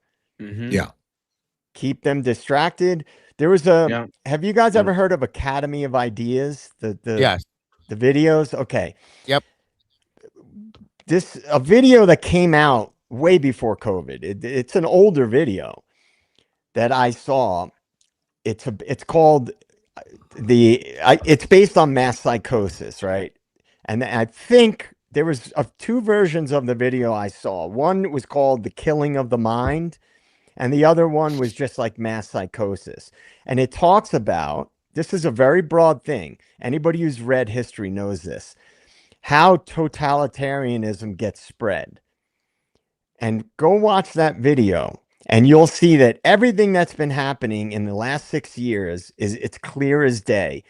They are going all out to push a totalitarian system with digital ID. The government's talking about it now. Using crypto as the new currency, and basically everything you do can be tracked. And this is this ties in with the predictive policing and domestic surveillance. These are totalitarian things that in the 90s, if you told people the government was trying to do that, the whole country would have united. But we've gotten so divided that, oh, those crazy people on this side are saying that this is going on. That's bullshit. That's the way they keep us from uniting, because the population, you can manufacture consent for these policies if the people are divided. Yeah. Absolutely. Sorry, I didn't mean to cut you off, Robin. I threw that backstage. If you want to pop that up there to show them real quickly, that's exactly what it is. There's all sorts of this stuff in here. If you guys read through it, it's absolutely, it's very interesting, I'll just say the very least. Okay. All of these different variations of different videos in here. There's a lot to it, truly and honestly, but it's very interesting. This is a YouTube channel. Yeah. And once you start going through it, good luck getting out of it, because it just will enthrall. It completely enthralled me. I sat here for 6 hours one day just going through and watching and reviewing, and I'm like, oh my God. It's wild. It's very wild. Good too. I like their videos. Are really cool. Very interesting stuff. Like I said, 6 hours, folks. I sat here and went, I couldn't stop. My wife's calling me. I'm like, I'm busy. Sorry, I can't move. It was crazy. So yeah, because one of those things, once you see it, you can't unsee it. You know. It's like, you can just go to YouTube and type in Academy of Ideas, and it'll say "Free Minds for a Free Society," and start reading some of it. It's really wild. Really wild. You can tell it's a Friday night. Oh yeah, we're all over the place. It's interesting. I think it's interesting though. I'm grateful for when JJ brings up these topics, because they're very interesting to talk about, and it allows us to open our minds a little bit deeper than what we do at times. You know what I mean? Yeah, and we're all smart people. We're all capable of seeing the connections, right? Anybody who's a free thinker who likes to dig into things, right? That doesn't mean you're a conspiracy theorist. What it is some people have better pattern recognition than others. It's just natural differences among people. Some people recognize patterns, and I wish I wasn't that way sometimes, but I am, and I can see connections between things. Doesn't mean I'm always correct, but there are connections. You can see connections between things. Oh my God, yeah. There's even a video on that thing in there, you guys, but based on a lot of what we talked about. It's called it's only, I think it's 12 minutes and 46 seconds or something like that. I think. Yeah, it's called Compliance and Conformity. I remember watching that one. And the basis of it is, why are people so obedient? Compliance and conformity. Yeah. Wow. I mean, it hits every point on this, guys, and it's factual stuff. You see it, you'll go, oh my God, absolutely. There's a lot of that stuff in there, and it's just what reality is to us. So, very interesting. Why is technology enslaving us? Think about it. You know what I mean? Stuff like that. It's wild to me. How the points they hit are such a big deal. So it's a great channel. It's phenomenal, and it's educational, because they're not telling you what to think. They're just presenting you with ideas, right? And so that's why I like it. That is exactly why I like it, JJ. Yeah. Somebody asked, how do we change things? Well, for starters, the way you change things is don't buy into. Look at what people and organizations and the government and the power structure, what they're trying to make you think, right? They're trying to make you believe things, and they shun those who don't go along with it. It's the oldest trick in the book, right? So stop buying into that. That's the first step. Yeah, think for Stop yourself. buying into it. That's the first, in my opinion, that's the first step. We're not overthrowing the government, right? That's not happening. But you can, in my opinion, the only way, in my opinion, effectively to stop the direction we're going is if people on the right and the left realize we're being played, right? Yeah. We're never going to agree on a lot of things. And these hot button things that they keep throwing out to the public are used to keep us fighting. And I long ago, absolutely. I noticed it, and I used to talk to people about it. They're just trying to divide us. And that is the reason why they do it, is because that is the single most effective way to control people, to keep them fighting amongst each other. Bingo. And that goes along with, you know, not to go into a whole big thing, but the Kurt Cobain and these people in music, because what is it about music? Like, it doesn't matter Democrat, Republic, it brings everybody together. It unites people. And when Right. you have that power, if you become to that level where that many people feel something from your music, that power, it means something. And the government Exactly. gets, or whatever government or people, whatever, the elites, they get very afraid of that.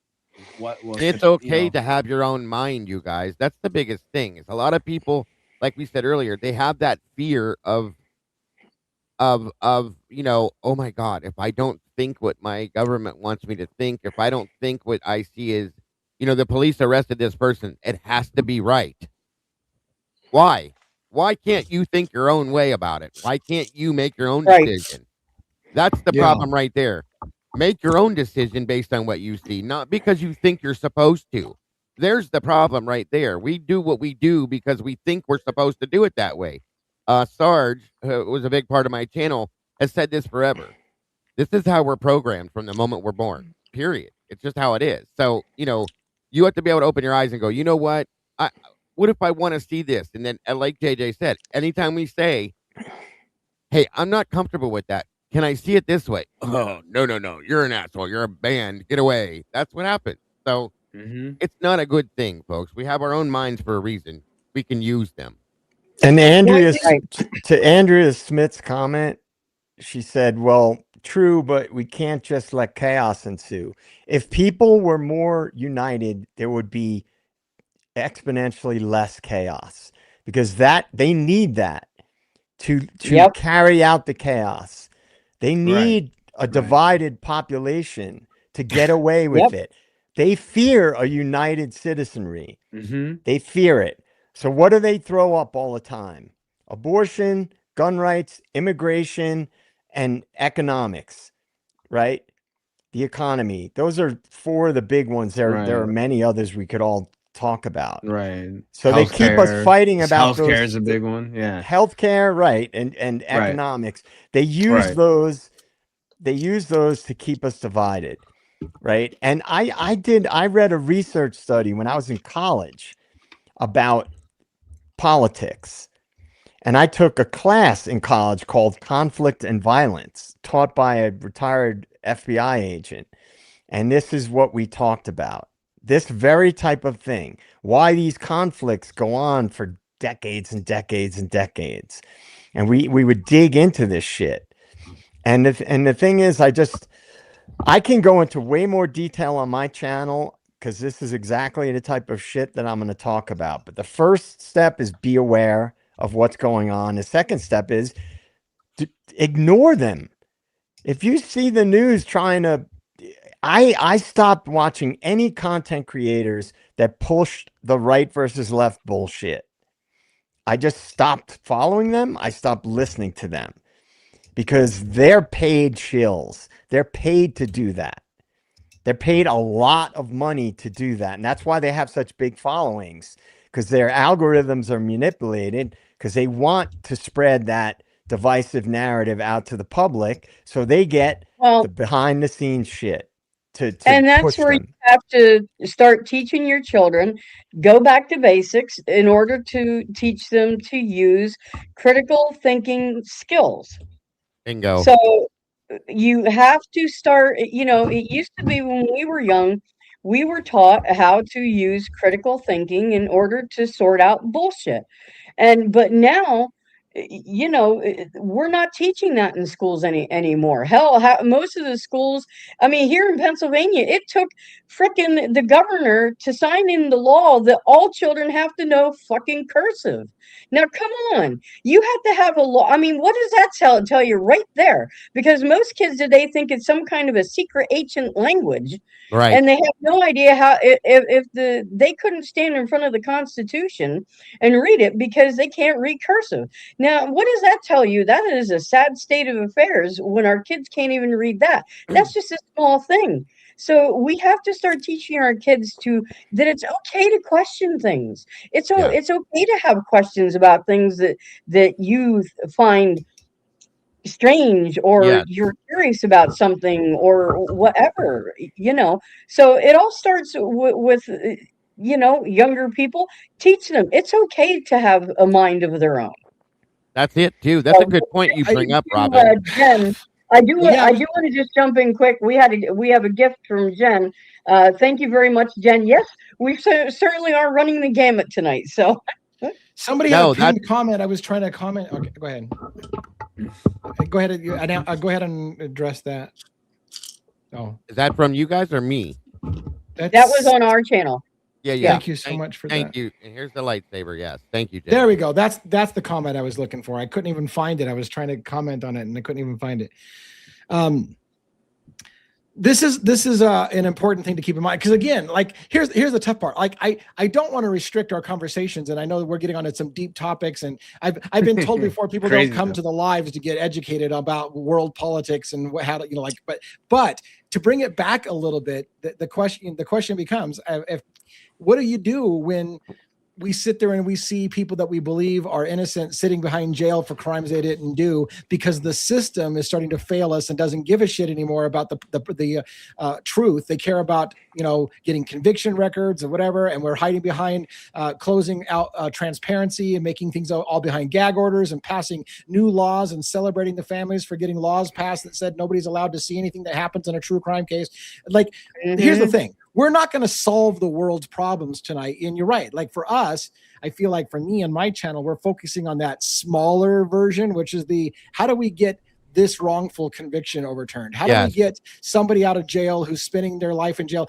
And yes, there's a much bigger picture. Like the world is a fucking mess. The world is a mess. But I just want to kind of bring us back for a moment to remind us as well that we can't solve all the world's problems. Yes, but like you guys are saying, you have to first educate yourself that that's a real thing, that's what they're doing out there to everyone. But we're not going to solve all the problems, right? At one point, and I don't know what you can. Yeah, it's okay to know about it, though, Lee. Like you said, it's okay to know about it, folks. Don't feel guilty because you are interested in knowing about it. Because a lot of people have that; they have a guilt to it, like, oh my god, I can't. And unfortunately, it does lead back to political things in some aspects. Okay, but guess what? We're adults. It's the real world, and we have to be able to accept these things to say, okay, I do see this, and it is weird, and it doesn't make sense. But it's okay to feel that way. It doesn't make you a bad person, for Christ's sake. You know what I mean? No, it's like it doesn't. Right. It doesn't make us bad people because we have questions in this case and Delphi and Charlie Kirk and whatever other cases. That doesn't make us bad people. It makes us smart because we're looking at these cases and we are questioning. Things are not right. And, especially for myself, I don't want myself or anybody else to be stuck in Brian Koberger's place or any other person, whether it's Richard Allen, Luigi Mangione, whatever, whoever, whether they're guilty, they're not, whatever, but they have rights, or they are supposed to have rights. We are all supposed to have rights. So these cases are important for bringing these kinds of things to light, and we have to take it seriously, and do what we can, even if it is just educating ourselves. I want to piggyback on what you just said real quick, Robin. I want to piggyback on that. It starts with all of you, in the case of Brian Koberger, Richard Allen, even Luigi Mangione, whatever the case, to stop letting people shame you for asking questions. Right. Fuck the people who tell you that you should be ashamed for asking questions. When the official narrative doesn't make sense, you're somehow victim shaming. Let those families be. Quit asking questions. Fucking mainstream media has failed us, and stand up, people. Stop letting people shame you for asking questions. That's where it starts. Right. It starts for you to finally say, it's okay for me to ask the question. What are you so afraid of? What are you so freaking afraid of that me saying, hey, wait a minute, I don't think this makes sense. How can one person, for example, kill 4 people on 2 floors in 4 minutes? That doesn't make sense. Don't let them shame you into asking that question. That's a fucking good question. Ask the question and don't let them shame you. That's what it is. The only time it's not a good question is when you don't fucking ask it. If it's in your mind and it's in your questioning it, that's a problem, folks. That's a point to make. If you're thinking twice about something you're seeing or hearing, you damn well better question it, because it's your life as well. It's your right. Yeah. That's why we're here, guys. And if the government wasn't corrupt, I say it all the time, corruption trickles down. Bingo. It trickles down. If you have massive amounts of corruption on the highest levels, it's going to trickle down. It can't not trickle down, because then nobody above that's supposed to be honoring the Constitution and people's constitutional rights and making sure that the people in charge are not just siphoning money away from the public and doing their actual jobs. If there's nobody above them paying attention to that because they've sold out, then things at the lower levels are going to be chaos, like people were saying in the chat earlier. So the big picture stuff matters, because I can tell you right now, if the public was more united, law enforcement, the federal government, corporations, just to name 3, would not be as emboldened to do whatever they want to do if the public was more united. But look at when it all started, guys. Look at the timeline. 2013. What happened in 2013? The media changed. Why? Why did every single thing become so divisive? Because of the Smith-Mundt Modernization Act. The government and their proxies are legally allowed to propagandize and lie to the public. You can trace it. Look back, think back to when the media, they were always full of shit. But look at how much it changed from 2013 on. Yeah, now it's propaganda all day long. Yeah, that's crazy. It was a very distinctive change. They also at the same time started to make the change where they admitted that they're no longer really news agencies, they're commentary agencies. Yeah. So and they'll admit to you, we're not the news, we're commentary. And they began to shape narratives. Yeah. Right. And I just want to thank Kathy Ann. I know I keep saying Kathy Ann, but Kathan. I know. Thank you so much for the gift. We appreciate that so very much. Thank you. Yeah, and it's funny because I want to take a moment to say that, because there's some people I know who are like, what the hell are you guys doing? You guys are off the rails. And other people are like, we needed this discussion. So I realize if it's one thing I've learned on YouTube over this last year is you never can please everybody. No matter what I literally have my phone blowing up with people to say, stop fucking talking about this. Stop talking about that. I've got people in the chat. I got people reaching out to me everywhere.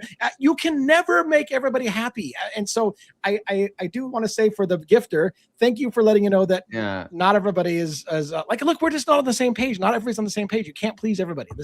Sometimes you just have to kind of go off the rails sometimes. And you know what, you guys, whether you guys like this or not, we're in the true crime genre. That's correct. But every bit of this relates to what we've just all spoken about. Okay. Yeah. It absolutely Yeah. does. And if you don't see that, that's part of the problem. And somebody up here said, I wanted to speak on or speak on this statement here. Where the hell did it go? I think it was Steppenwolf. By the way, I love your name. She says, "I'm afraid of the government, whoever runs all of us."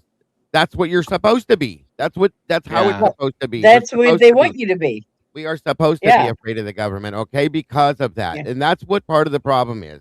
That's why everybody Right. doesn't Now- says, "Oh my God, I have this question, but I can't say anything because I'm afraid of what's going to happen." No. Yeah. So Now, I see it. I see a little bit in the chat, people going back and forth. Oh, it's the liberals' fault. It's the Republicans' fault. No, it's all of them. That's what we're trying to tell you there's the guys. problem. And it's not just any one administration. If you want to Yeah. talk administrations, look into the Heritage Foundation, and that's a global thing. There's been people from other countries involved with the Heritage Foundation. And I'm not going to go Yeah. into that real deep. So it's not just any one administration. That's what we're trying to tell you guys. I want to elucidate on Kimberly's comment here a little bit. I know just like we could be here all night long, but this is a big thing. This is the big thing she said. The victim's family, people think the victim's families know all the details, and it's not true. And that's absolutely true. I believe, especially in the case of Idaho 4, that certain families were controlled and told a narrative that weren't true. And some families went along with it and kept quiet, and some families didn't. And it's clear there was control put on the families to go along with the program.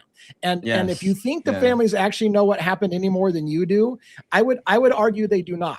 I don't think they do either. I don't think they know at the end of the day what really happened either. No. They might have. So they may have some more documents. Or I don't even have that. I don't think one. No, I do. They have. Well, they have Kaylee's autopsy report, so they have to. I mean, yeah. I mean, that's a big thing. Yeah. So they have some stuff that we haven't seen yet, but I mean, if you go by what Kaylee and what they said is they weren't, given info on the other victims. But part of the problem too with that, you guys, is what we just said. Like a lot of these, from what we've seen, they believe in what they're getting, what they're seeing, and then what they're told, because they want to, and that's the problem here. Go ahead, Lee. Right, Dago, you're nailing my feeling. I want to get out, which is, look, I have sympathy for the families. I have sympathy for the victims. I absolutely do, but. So I know if you say something to add it with a but, you just negated what you say. But period. I have sympathy for the families. Full stop. End. However, I want to point out these people are not seeing as clearly as other people. They just lost family members. They themselves are emotionally damaged from the event. They may not be seeing as clearly as everyone else in America. So just keep that in mind when we say, well, you're victim shaming.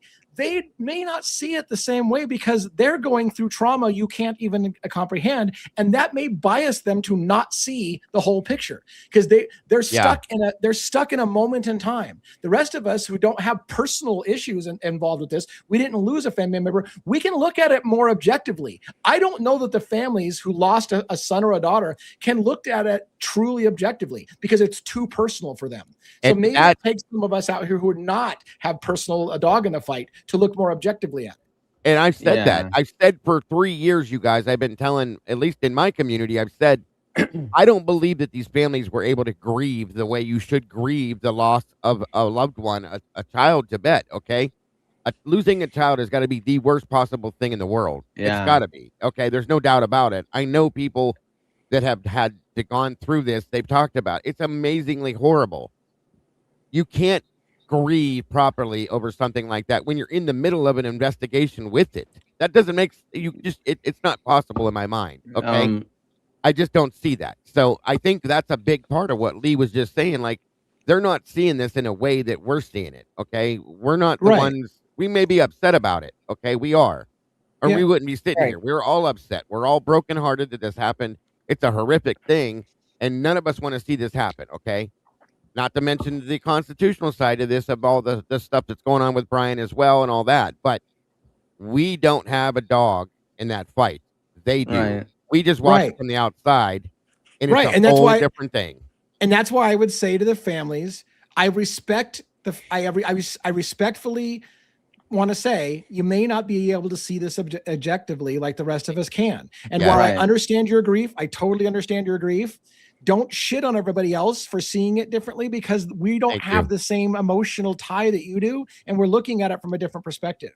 But So Right. I wanted to Bingo. address a comment that someone you had it posted a little while ago. So someone had a comment asking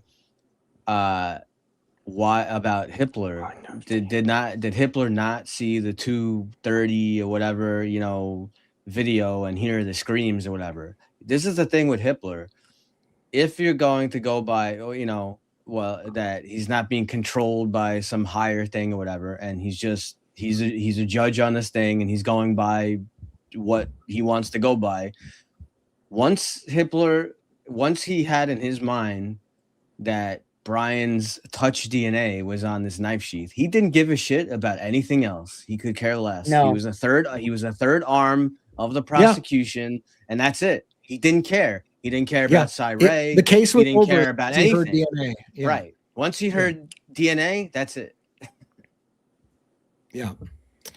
Yep. Look, the whole thing about the surviving victims, right? I agree that with everybody about, I mean, we all know their testimony, and they're waiting over 8 hours to call 911 and everything, is that in and of itself is criminal. And the fact that they weren't pushed harder. Yeah. However, if you believe what I believe, and there was an operation involved, they were given a script, basically, what to say, in my opinion, because if that house was in fact part of an operation, that means they were told what to do. They were told what to say. Yes. So if you separate that out and just look at it at face value, yes, they should have been investigated thoroughly, interrogated thoroughly, but they weren't. Why? Okay. And I literally believe, I think it was Brent Turvey who was interviewed on the Sarge's show on a YouTube thing.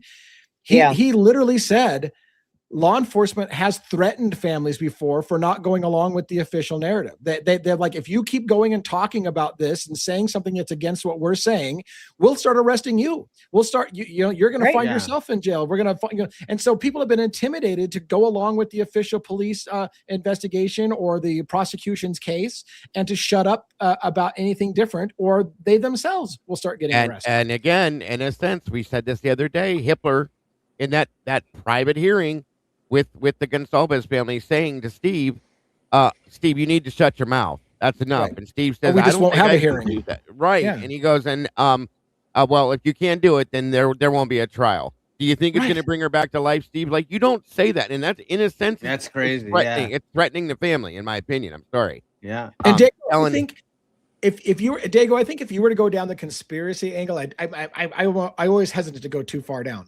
But the whole comment about then we won't have a trial, Yeah. and followed by or preceded by the you can't bring Kaylee back. There's an argument to be made that someone's trying to persuade the families. It doesn't matter at this point whether or not it's true or not. You're not going to bring your child back. So you might as well go with the best case scenario, which is you can get a $500 million lawsuit against the university if you go with this. Like, at this point, it's like, look, you're not going to get your kid back. So what does it matter if it's the truth or Thank not? you. Go for what's best for you at this moment, which might be a big lawsuit, might be a whatever the case may be. You have to ask yourself, can that happen? But that's really not going down the conspiracy rabbit hole, in my opinion, Lee. I mean, look at it for what it is. It's in our face. It happened. Okay. Yeah. And if you look at it for where, from the outside, I see it the exact same way you just said it. Why not? Yeah. You know what I mean? Well, by just for clarification, a cover-up is by definition a conspiracy. Yeah. Right. It Right. is. When you conspire, when more than one person come together, right. To and conspire to mislead the public. Yeah. right, that's a cover-up is a conspiracy, right? Right. And the cover-up is undeniable in this case, Right. The stories the public was told, the narratives that the public was told by the surviving roommates that were pushed by the mainstream were horseshit, right? So as far as the Dylan and Bethany go, I was on them and after them hard in the beginning. Like, how is this even happening that these Right. people aren't being questioned more and interrogated? What is going on here? This is insane. And the other people connected to the case that were, close to the victims. But if, as my beliefs in the case and my theories have evolved to what I believe it was, I think that they were being told what to say. And that's why Sure. they weren't pushed. That's why they weren't investigated. That's why their narrative was what the media went with, because there was a bigger operation involved. Now, maybe I saw somebody earlier in the chat say that there's an investigation still going on in the background. I said that a long time ago. I said, if Koberger's working for the feds, it's because they put him in there while they were doing a bunch of other bigger picture stuff. But we may never know that. We Right. may never know that. They have the ability to just take people out of prison. I mean, some of the Epstein theories, right? Right. So, And yeah, unless, Lucy. Sorry, go ahead. no, go ahead, man. Well, Stefan will put that up there. I don't. Lee, did you want to say? Yeah, it, I did want to. First of all, thank you for the gift to thing, and yeah, that's horrible. But Absolutely. it's not Yeah. it's not shocking to me. Not unfortunately. surprising. No, No. It used to be. No. It used to be No. shocking to me, but there is historical evidence that they will let CIs get away with literally murder in some cases in order to keep their Yeah. CI, not blow what they've got. I mean, again, they had a CI that was killing people of contract for the mafia, but he was working for the feds, and they continue to allow him to do illegal things, and he even helped frame an innocent man. That's in Judge Napolitano's book about how they used him on the Gambino family, I think it was. And so they would allow him to kill somebody and blame somebody for the murder that didn't do it, just so they can keep their CI. And that's not the only place that happened at. All throughout organized crime, I did a lot of research on the mob and all that stuff, and it happened through it all, guys. Through it all, it's insane. I covered a case.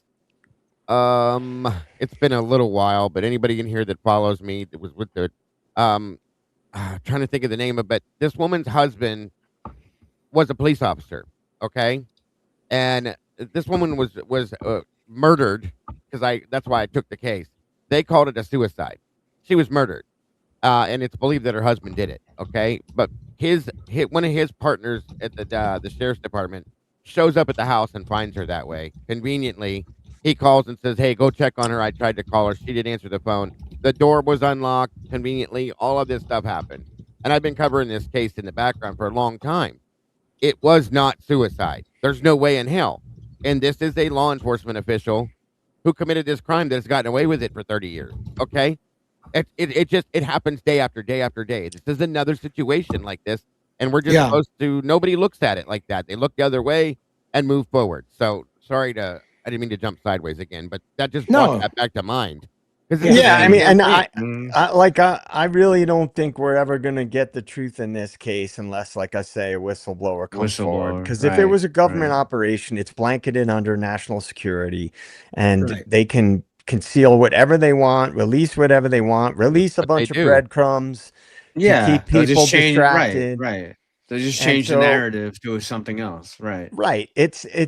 They could turn around in 6 months or 3 months or a year, and they could have another, post conviction relief, and Koberger could get out, but that doesn't mean he wasn't working for the feds.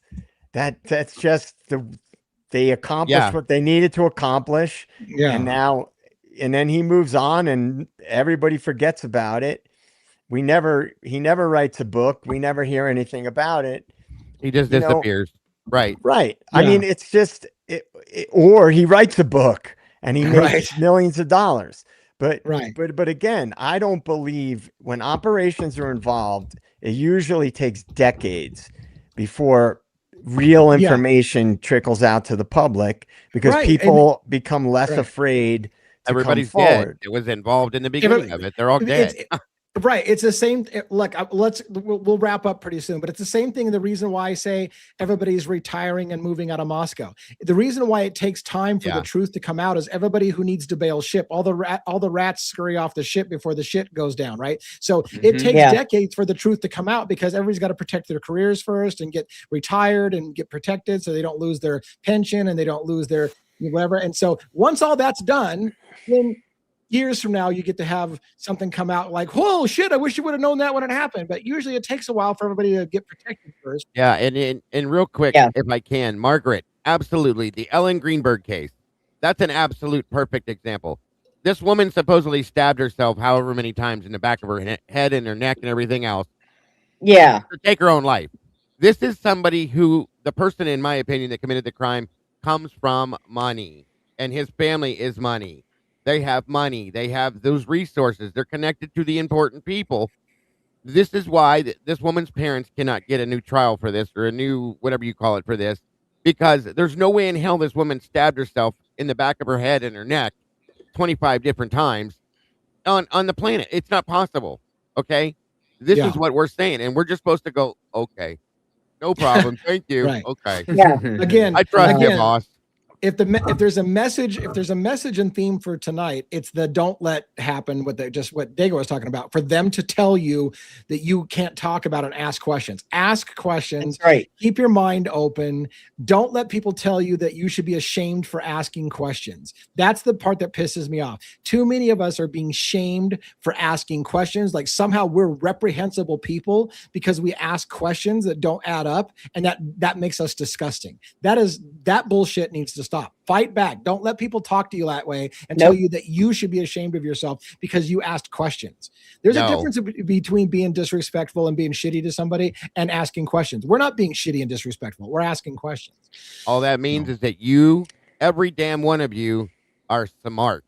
You are the most intelligent people on the planet, in my opinion, because you ask those questions, guys. That's why I'm so super proud of this community. Because you guys are the smart people. You ask the great questions. You ask the hard questions. And it's okay that you do that. And more of you need to do that. And stop being worried about what the repercussions are going to be. I don't care if somebody tells you you're dumb. They're stupid for thinking that. Right. Well, right. Whatever. Move on. Do your thing. If you don't believe it, fine. You don't have to. But we do. We see what we see. End of story. Never let anybody dissuade you from questioning shit. Yeah, correct. Absolutely. That's the thing. We all need to get better. And I haven't been great about it in my history of my life as well, but we all need to get better at giving less fucks what people think about us and just stand up for what you believe in. And that's not easy to do. Yes. Trust me. I've spent my life not necessarily standing up for what I believe in. Now I'm trying to be, I'm getting old, right? I'm getting crotchety. Get off my fucking lawn. I don't give a fuck what you say anymore. So anyways, let's go around the horn and close out for the night on a crazy Friday evening. We're going to go JJ, Dago, 1-1, Robin, and I'll close this out. What do you got for closing thoughts for the night, JJ? All right. Thanks, DA, Robin, Dago, 1-1, Denizens, Meatballs, the awesome mods. Well, I think it's good to vent about the state of the world and the corruption, because you need to. People are being bombarded with fuckery day in and day out on every level.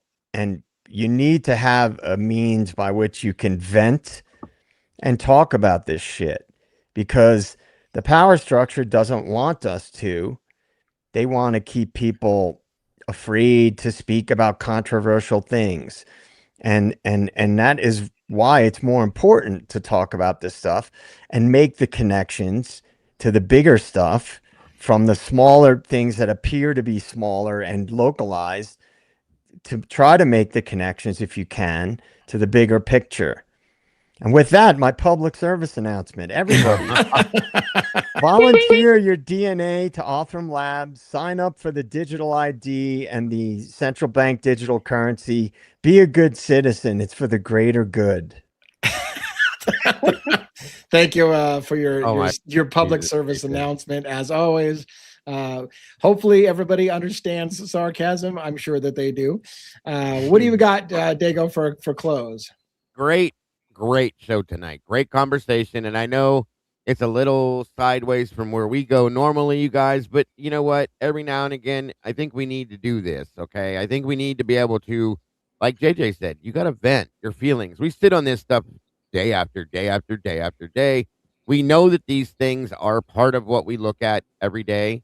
We know that these things, they sit in the back corner of the cases we cover, and we just stay away from it and avoid it and leave it alone every day because we know it can start problems. Well, we are adults again, folks. We are grown adults.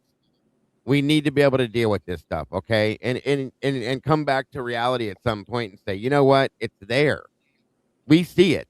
It's okay to talk about it. It's okay to have your own feelings and thoughts about it. It's okay to say, you know what?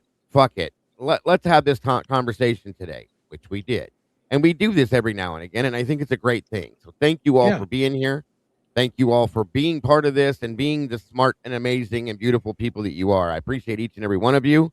I thank you again to our moderators for doing what you do. You guys are absolutely amazing. I swear to you, you truly are. Thank you again to JJ, 11, Miss Robin, and Lee. And thank you all for having me here. This is always an honor to be able to do this. Again, thank you to everybody in the background that's doing this. Rhonda, thank you for all you do. Mikey, Molly, and all the other people that we don't see in the chats and whatnot. Thank you so much for everything you do. We wouldn't be here without you. Don't forget, folks, tomorrow, 6 p.m., the Verdict Room Unfiltered. Miss Alana will be our guest over there, 6 p.m. Eastern Standard Time. I'd love to see you all there. If you could be, I appreciate you very much. That being said, don't forget to love yourselves and love each other. And folks, don't change nothing. You truly are the beautiful people. Nothing but love. Good night. All right. Thank you so much for that. And by the way, as an aside, you were thanking a bunch of your mods. Amanda, by the way, one of our mods, and Essie, of course, has been a mod, and Rhonda's a mod. We got a lot of mods on our side as well. But Amanda had queued up for me. I was asking questions about, hey, can you find this? She's one of those people, you know, Rogan does the whole, you know, hey, Jamie, pull this up for me or whatever. And you know, they get stuff from him. Amanda does that for me more than you guys realize. But unfortunately, when we have a topic, sometimes it goes off the rails and we're so far away from what I asked her to look up for. So that was tonight I had something that came up in the chat and we had it queued up, ready to go for the timestamp to play the video. And it never happened because we just never got back on the topic. But thank you, Amanda, for being there always. You're a wizard with the documents and with videos. Yes. Once again, you had my back. I'm sorry that you spent that time getting up for me, but I wanted to go with the flow, and the flow was going in a different direction. So maybe another night we'll pull that up. I've got it bookmarked now, so I won't have to ask you next time. But we all appreciate you, Amanda. And Amanda wants to see the sizzle reel on the close. So I will close with the sizzle reel. For those who didn't see at the beginning, we've redone our sizzle reel. It looks really beautiful. Robin should be very much commended for what she did. Dago, thank you for the song as well. So let's get one's thoughts, Robin's thoughts, and I'll be brief on the close, and we'll play the sizzle reel on the way out on a Friday night. So what do you got for closing thoughts? All right. Excellent show. Amanda, I'm going to bust your balls, though, because I'm allowed to. Sorry, it's a Friday night. I'm going to bust your balls.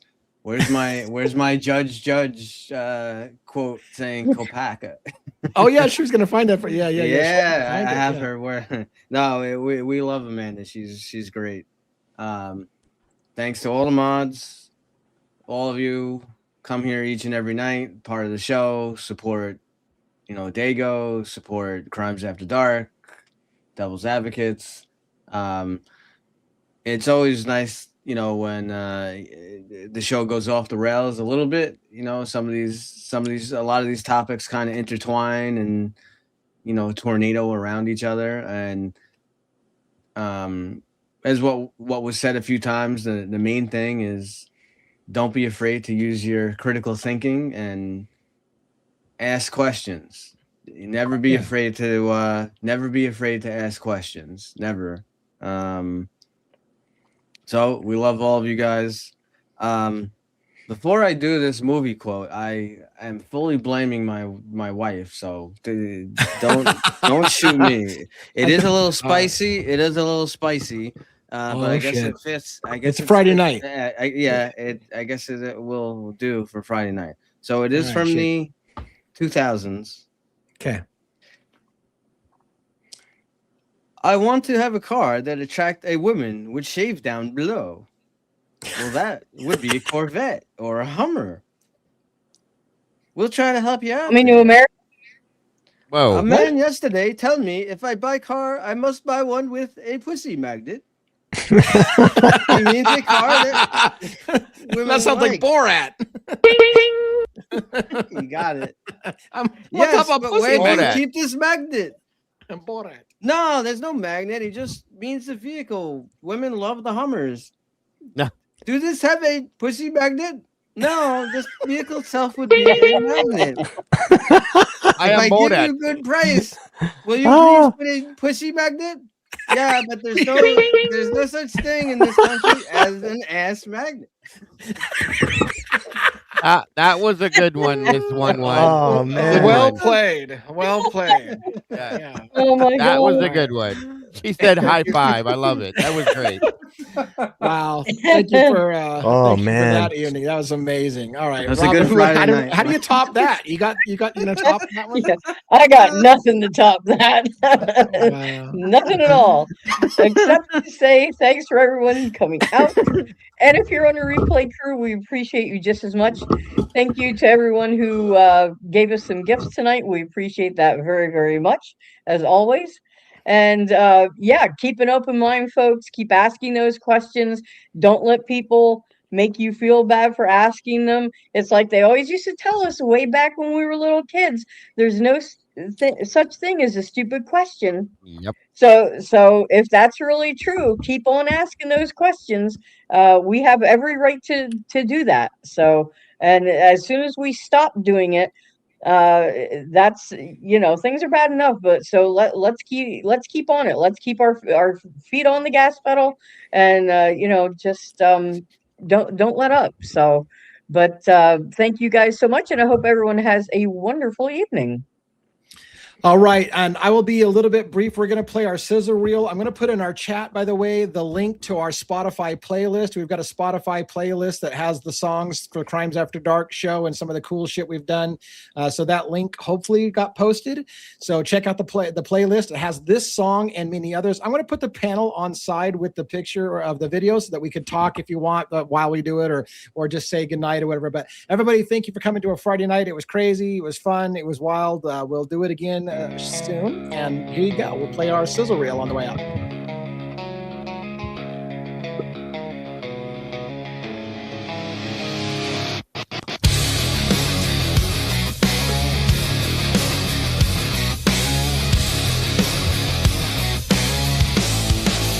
Crimes after dark, close the night out right.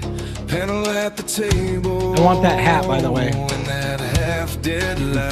Miss Robin in the middle, calling every shot, directing and producing, till the story runs hot. 1-1 from the city, badge heavy on his chest, towing that law like a wicked chain, spitting facts.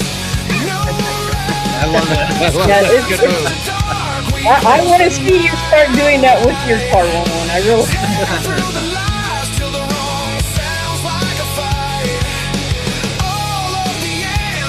Yeah, this is a combo of AI and real. I want a car with that lit up in the back.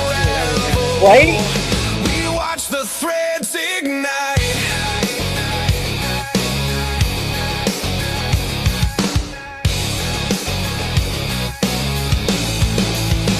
JJ in the corner, state of the deep in his head. Which lies to toss and which ones to keep instead. Dago from the cafe says forget about it. Leans back, spins his thoughts like a blade cutting holes in the track. Lee at the front, head advocate, steady stare. Every word like a warning, every silence a dare. All of them leaning in, clock crawling, eyes bright. Every secret feels louder than the buzzing of the night. Crimes after dark, we close the night out right. Tear through the lies till the wrong sounds like a fight. All of the answers buried so deep out of sight. We watch the threads on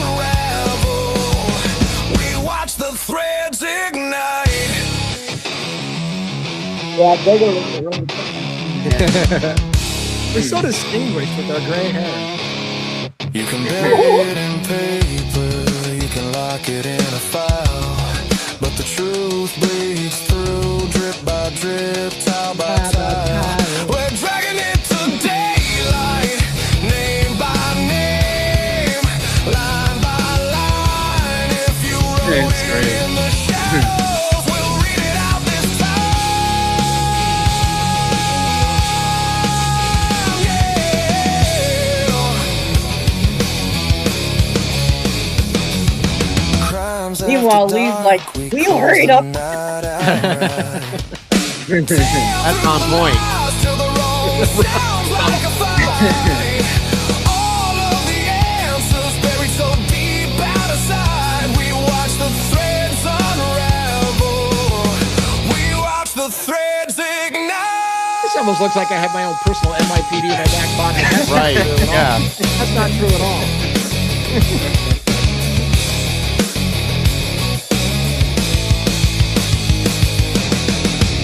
All right. Good night, everybody. Thanks for coming. Good night, guys. Good night. Good night. Good night.